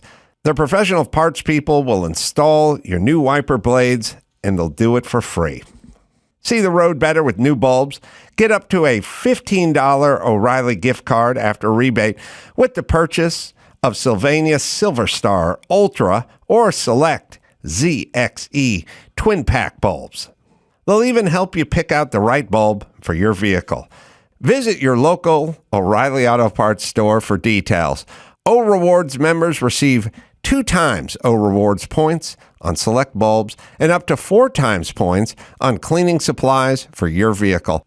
Don't miss the See Better, Drive Safer month now at your local O'Reilly Auto Parts store or shop online at O'ReillyAuto.com. Tim Pool is with us. You can check out the new podcast, the Culture War podcast with Tim Pool, and you can also go to his website, timcast.com as well. So I'm very sad that people, I live in LA, so I see the worst, but, people yelling at people to pull their mask up, and the person that's yelling at you to pull your mask up, their mask is down around their balls, and out alone hiking, somebody walks by and walks around or tells you, it just the complete insanity, but also just a sort of general lack of curiosity, like, something you brought up, Hunter Biden's laptop. You know what I mean? Well, that's Russian collusion. And well, how about you ask a couple of questions? Like, they physically planted the laptop? I mean, there's a bunch of pictures with Hunter Biden on it, a lot of dick pics on there. That is Hunter Biden's dick, isn't it? Yeah. Well, but then what part did they plant? Where'd they get the dick pic? And I'm like, a couple of baseline sort of rudimentary questions about these things in general that we seem to completely be disinterested in. But how do people get turned inside out this fast?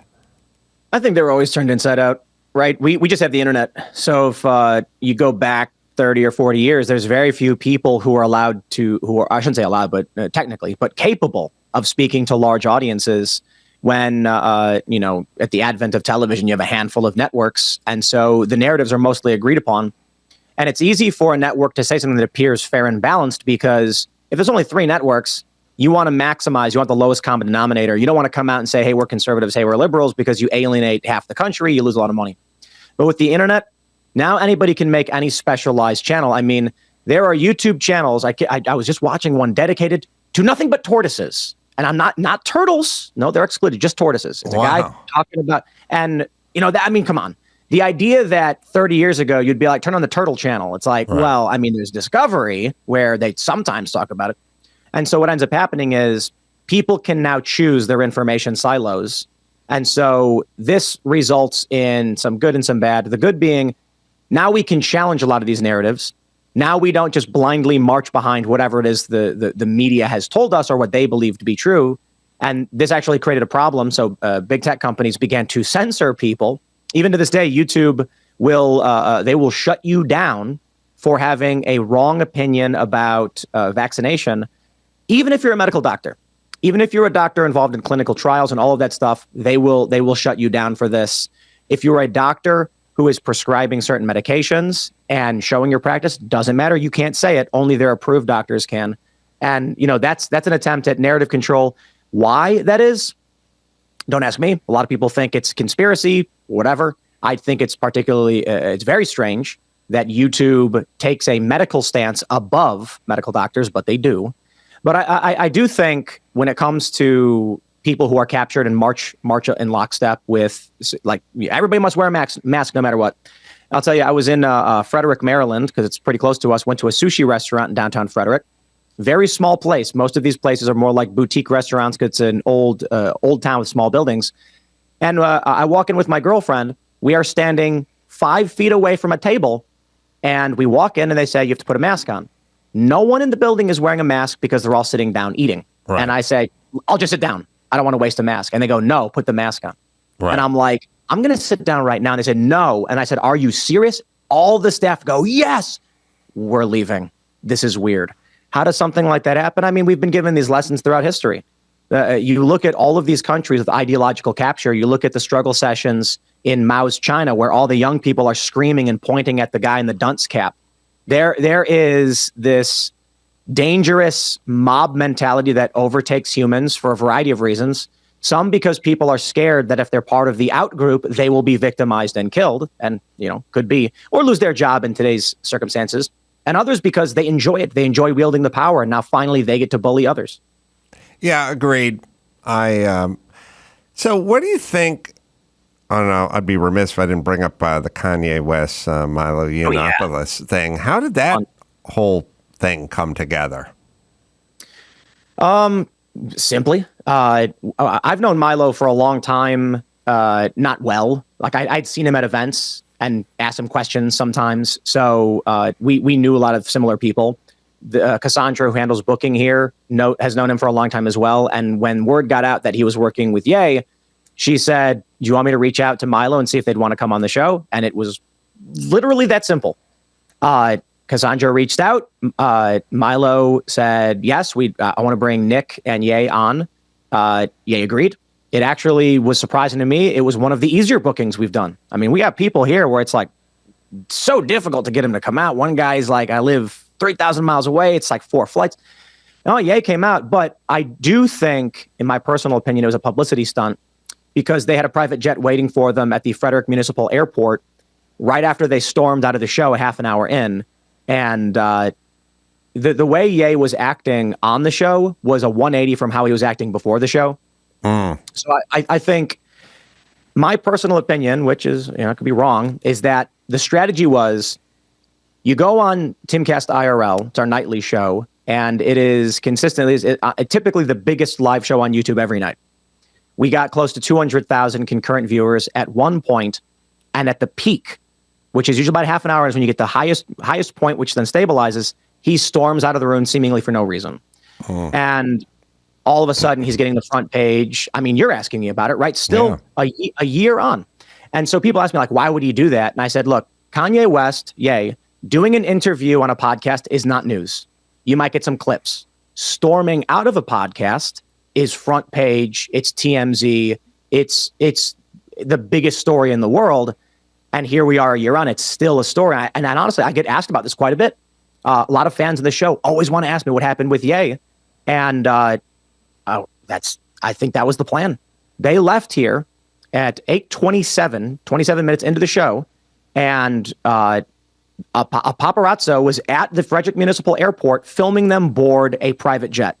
Anybody who's flown private, which is very few people know, you don't just book a private jet like that.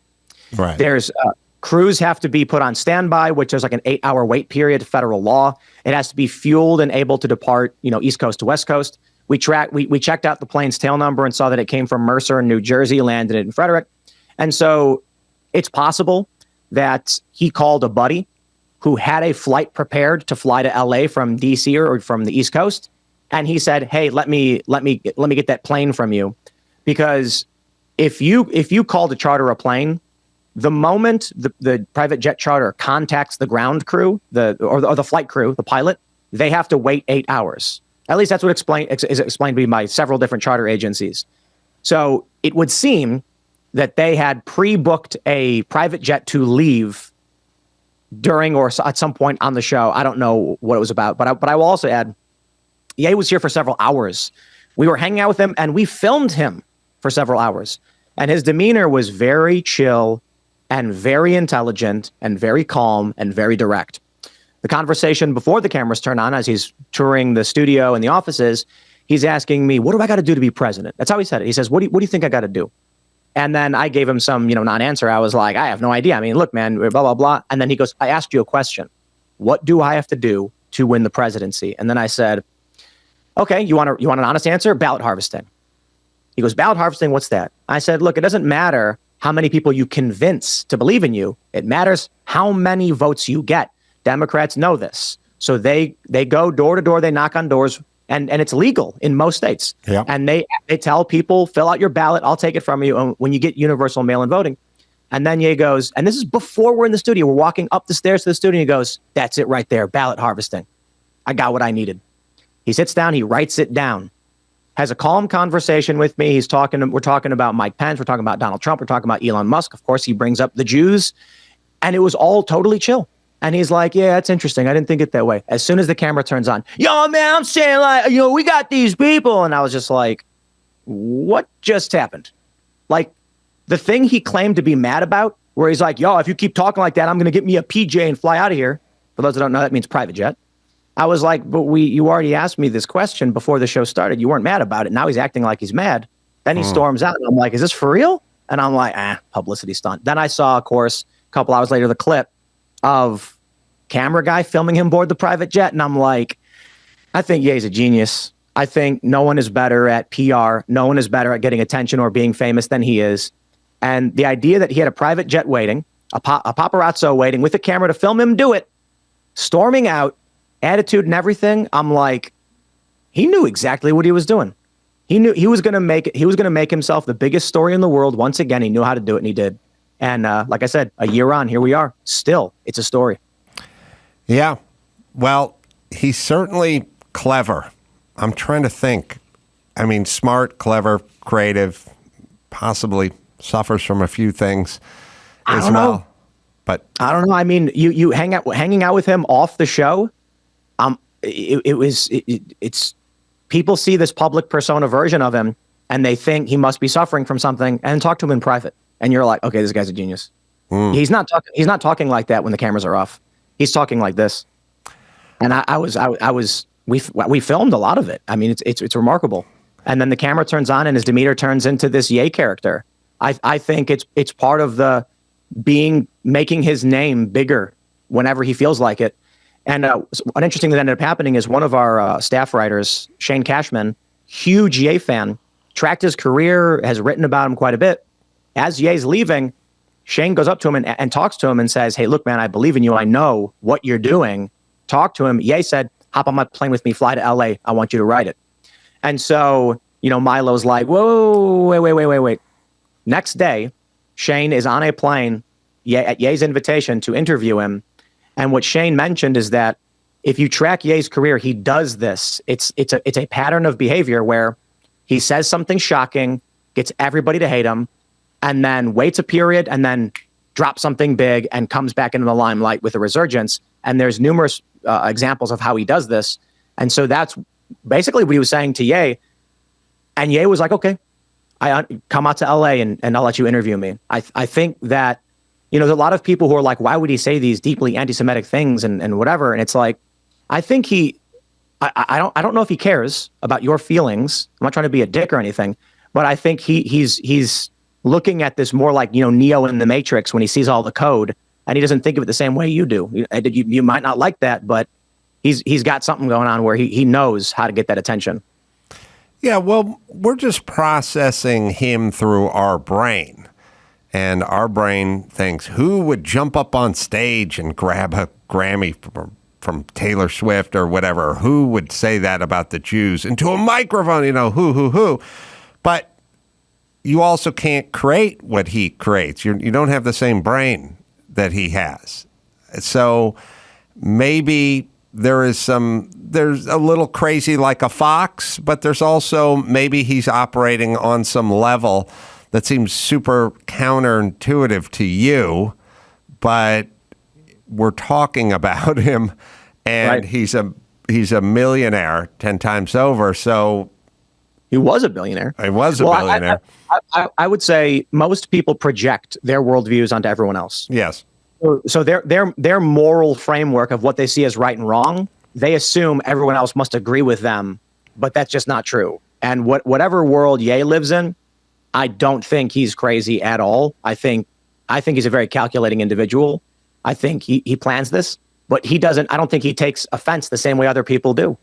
Granted, he had Adidas came out and said he's not anti-Semitic, and Ye said Jonah Hill made him realize that he likes Jews now, right. or something like that. And well, okay, he did his thing. He kept his name there. He doesn't want to be a has-been, I suppose. I don't think he'll ever be. So. On to more current politics. What do you think's going on right now? Trump, Joe Biden predictions. I got Gavin Newsom in China. Oh, yeah. I think Biden's out. Yeah. I don't know. Let me just put it this way. Based on what is happening today, if this is the track that continues, Joe Biden is not the nominee. Kamala Harris is not the nominee. It will be Gavin Newsom, and maybe not even Trump. Could theoretically even be Trump and DeSantis. We don't know for sure. However, if as of today everything stays where it is, or if the election were to be held today, Donald Trump is president. I don't know what else, but there's so many variables that could happen in between. It's really interesting to see what's going on with Trump's fraud case in New York City. The scarier thing to me is I'm not sure that this country will survive as, say, someone like you has remembered it or experienced it most of your life. I'm younger, and so, of course, as a millennial, I have a certain view and a normalcy bias and an optimism bias.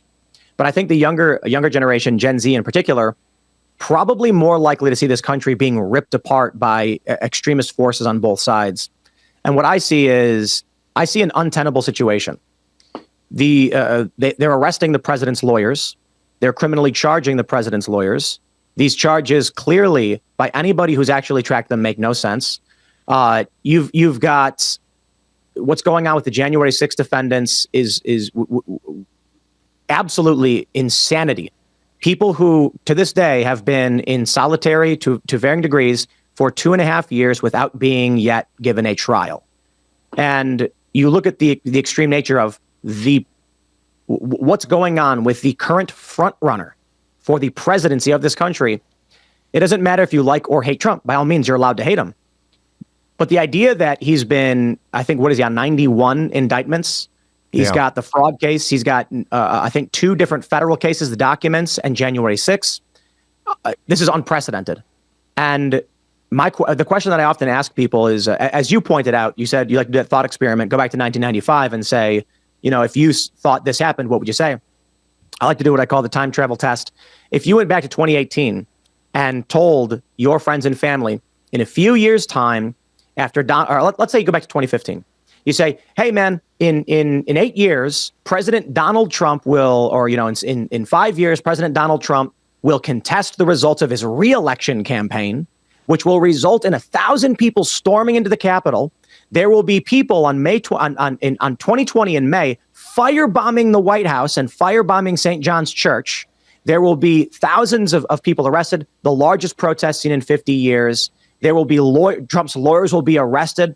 Numerous individuals will be accused of seditious conspiracy to overthrow the United States. I mean, no one's going to believe you. They're going to be like, you're absolutely insane. First, President Donald Trump, never going to happen. They laughed at Ann Coulter when she said it. So my question to people now is, if come 2024, let's assume that Donald Trump, these trials against him, they persist. I don't see them concluding before the election happens. If Trump wins, do the Democrats just say, well, good game, everybody, we're looking forward to Trump 2.0? If Trump doesn't win and it's, say, Newsom or whoever else, Kamala or Biden, do you think Trump supporters just say, well, we tried our best and that's it? I can't see that being a possibility. I think that's an absurdity. If you look at 2016, as soon as Trump gets elected, you've got all of these Democrat politicians claiming that Donald Trump is a secret Russian agent or that Russia colluded to put him into power. Jonathan Chait on MSNBC argued Trump may have been a Soviet agent going back to the 80s. I mean, that is an unhinged conspiracy theory. And then you get 2020 when Donald Trump loses. And of course, I maintain the position that the Russian narrative, okay, well, we need some proof on this one. And then when Trump loses, no, Trump lost this one. I don't believe these weird conspiracies about Dominion and spy satellites or whatever, but it doesn't matter. 2 very hyperpolarized parent factions in this country are not willing to accept rule by the other faction. So I don't see how in 2024 we get a period of calm. I don't see how with them trying to put Donald Trump in prison, you get Trump's solid, 46% support base ever accepting a former president being jailed. And I'll tell you the biggest challenge is, man, I was at a family dinner and I was having a passive conversation with a gentleman who was more red, I suppose. And I mentioned China getting access to our DNA through COVID tests. to which caused a family member-in-law to say, that's crazy, you can't say these things, it's a conspiracy, it's unhinged, yada, yada. And then I picked up my phone, pulled up the NPR article, which said this, and showed it to them and said, it's NPR.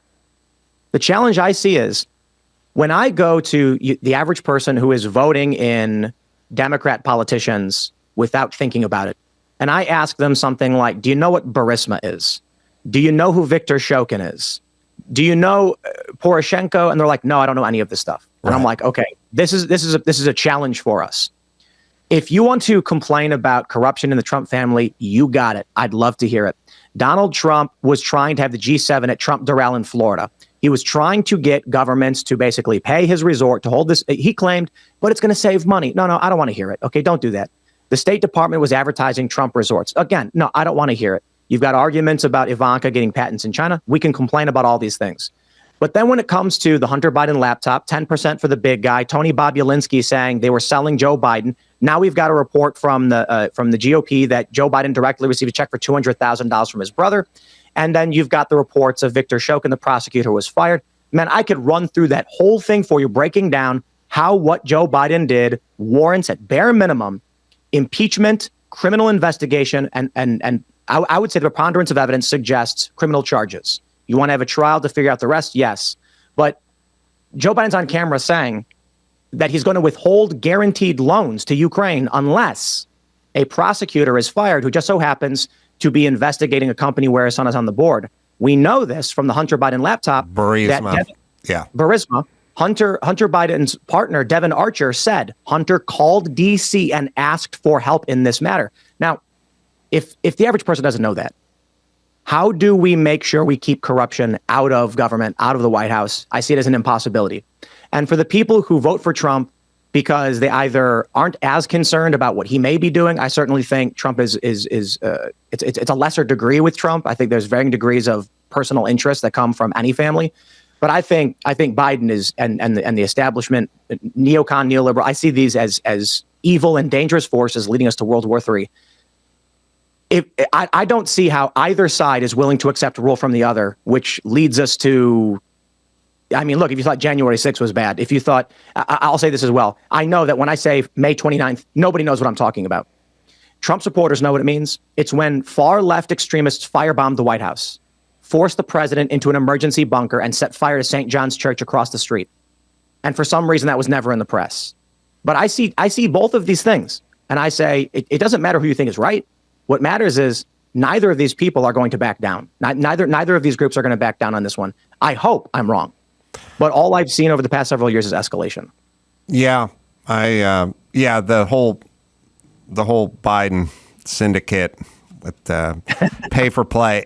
First off, the craziest thing is I will sit around every once in a while and I'll watch, like I was about 3 weeks ago, I was watching the Young Turks, and they'll have the commentators on there and they'll go, hey, listen, Joe Biden's not my dad and I'm not related to the guy. If you can show me any evidence at all that he was involved in any way with any of these business dealings, then I'm in. But I haven't, so far, there's nothing. I haven't seen a thing. And it's like you could do reams and reams of papers and documents and emails and text and talk interviews under oath with business partners. I mean, I had Tony Bobulinski in here and I talked to him for 2 hours about it. So that's the crazy part. And in terms of the election being stolen, I'm with you. I wasn't so much about stuffing ballot boxes. I was like, you had a guy who's credibly involved with the activity that he's accusing the other guy of. So you got Joe Biden, Joe Sixpack, Scranton Joe, aw shucks kind of guy, everyone, real dinner table issues, and he didn't grow up rich and he doesn't have anything. And he's accusing Trump and his family of being a basically syndicate of family grifters. And he's engaging in that same behavior. And if people had found out about it, they may have changed their votes. Some say 17% would have changed their vote. But all the big tech and CNN and all the powers that be squash that story, even though they probably knew the truth. And that was really the stealing part of the election, not Dominion. That's the way I look at it. We know from leaked emails, we know from several lawsuits that U.S. government agencies were, not only did they have direct access to these big tech companies, they had backdoor portals for submitting takedown requests. And so they try to masquerade it as, but they're just normal, they're flagging rule violations. It's like, okay, yeah, when the rules are set up in such a way that you can argue the rules were broken, the government need only say it looks like the rule was broken. They argued with the Hunter Biden laptop story that it was hacked materials and must be suppressed. It wasn't hacked. It was discarded property, which the data becomes discarded property. And the book I held up just a moment ago was gifted to me last week. And it is, I don't know how many pages, but this is the Hunter Biden laptop report, which is 630 or so pages, each of which outlines criminal activity discovered in the laptop, not just what's in the laptop. And they had former intelligence officials coming out saying it's Russian disinformation. Social media companies, Facebook and Twitter specifically, were suppressing the link. You couldn't even share the story. And this was the New York Post. So yeah, that's how they did it. That was the upfront collusion. You know, a lot of people are thinking that it's like secret ballots were printed in China or whatever. And it's like, oh, come on. No, that's necessary. The FBI had the laptop. Right. For months and months before the election. They knew they could verify it. They warned Facebook. I believe it was Facebook that got warned. I could be wrong, but I'm pretty sure they had a meeting and the messages got leaked.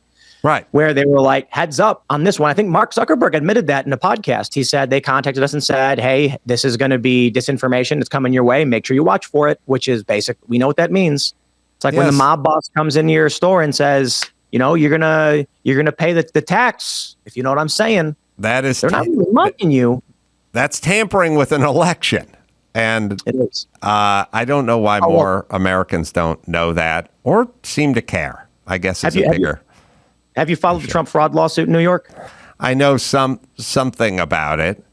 And you read one page and you know that it's fake. The whole thing's fake. It's remarkable. Their argument outright. First, Trump didn't get a trial. The judge issued a summary judgment that Trump did commit fraud on his tax filings and his business filings. And now the current trial is to determine whether or not he falsified records. The judge claimed that Mar-a-Lago is worth $18 to $20 million. Right. Despite being 17 and a half acres, beach to beach property in Palm Beach, the most expensive real estate market in the country, where a third of an acre goes for something like $10 million. Oh, yeah. They're arguing. No, J-Lo just sold her house in Beverly Hills for $38 million, like yesterday. And if you would say to any human being above the age of 4, would you rather own Mar-a-Lago or J-Lo's ex home? Yes, obviously, it's an insane allegation to say what it's worth. I don't know why they don't. See, when I talk to someone like you, and I talk to guys like Dr. Drew, and I talk to a lot of people, they're sort of careful what words they use. You just said a moment ago, I think it's Facebook, but I may be wrong. Someone would have to check that. Like you want to be accurate. You know what I mean? Right. And so if the idea is to make Mar-a-Lago worth less, and it's probably worth $800 million, then make it $600 million, but don't make it $18 million. Now we see that you're lying and that you have an agenda.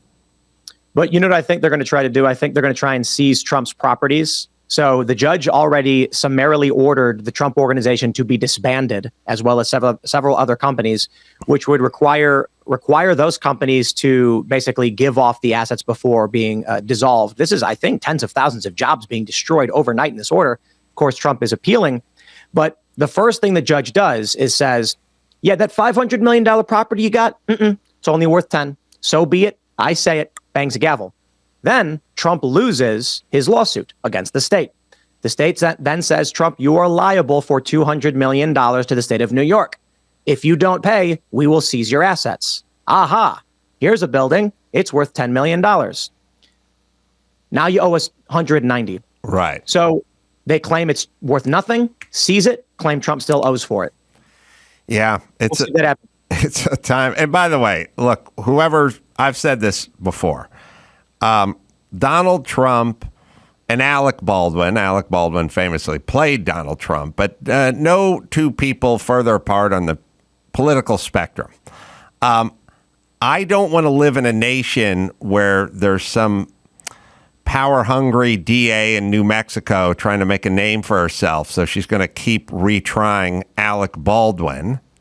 And I don't want to live in a nation where somebody's running for DA of New York announces during her campaign that if you vote me in, I will get Donald Trump. I will find something on Donald Trump. I don't think any of us want to live in that world. The problem is the people that hate Alec Baldwin would cheer on the person in New Mexico, and the people that hate Trump would cheer on what's going on in New York. You can't base it on that. And that's exactly it. For some reason, the people who are in defense of Alec Baldwin tend to be Democrat leaning, and the people who are critical of Alec Baldwin tend to be right leaning. And I think the defense of Alec Baldwin is more so. It's just look. I view this more of the culture war, the left, the social orthodoxy. In my mind, I can't comprehend how a man can shoot and kill a person, and then you have the gun control proponents arguing he's completely innocent and should be let go. That's true. Right? What? He was. I mean, the story. If you go into the full details of how that all went down, it's more complicated than people realize with fighting on set. But at the very least, we can say, if you're running the show and there's live ammo, and Alec Baldwin had live ammo in his gun belt, at the very least, you've got manslaughter or something. But the people defending him are also the people calling for gun control, who are arguing to me. My argument was, I'm a Second Amendment guy. Anything you point a gun at, you are responsible for, no matter what. If you think it's not loaded, too bad. If you wield a weapon and it results in death, that's your fault. You're responsible. If you point a gun thinking it's not loaded and it is, your fault. I think you should be held responsible. And that's part of responsible gun ownership. But the weirdest thing to me was the gun control people saying, no, you're allowed to point guns at people. It's not your fault if it goes wrong. And I'm like, what? Yeah, that's hypocritical. It's also hypocritical to want him not to be prosecuted because we like his politics, and Trump to be prosecuted because we hate his politics, which are also the same people. Tim, let me give you a plug, timcast.com. That's the website. And the new podcast is the Culture War Podcast with Tim Pool.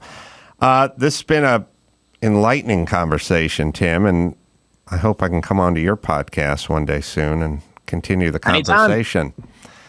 Yeah. Very esoteric a bit. Or I shouldn't say both, but very esoteric, I would say. I look forward to it, and hopefully we can make it happen soon, although I don't have the PJ that Kanye has, so we'll have to figure this one out. Right on. Thanks, Tim. It's great catching up with you. Thanks for having me. See you soon, hopefully in person. Yeah. All right. Also, Jeff Allen, Are We There Yet? It's the name of the book. I'm going to be in Sacramento, California at the Punchline at November 17th and the 18th, 4 shows. Fargo, North Carolina at the Fargo Theater doing stand-up November 30th. And then on to Nashville and Huntsville. And just go to adamcarolla.com for all the live shows. And until next time, Adam Carolla for Tim Pool and Jeff Allen saying mahalo.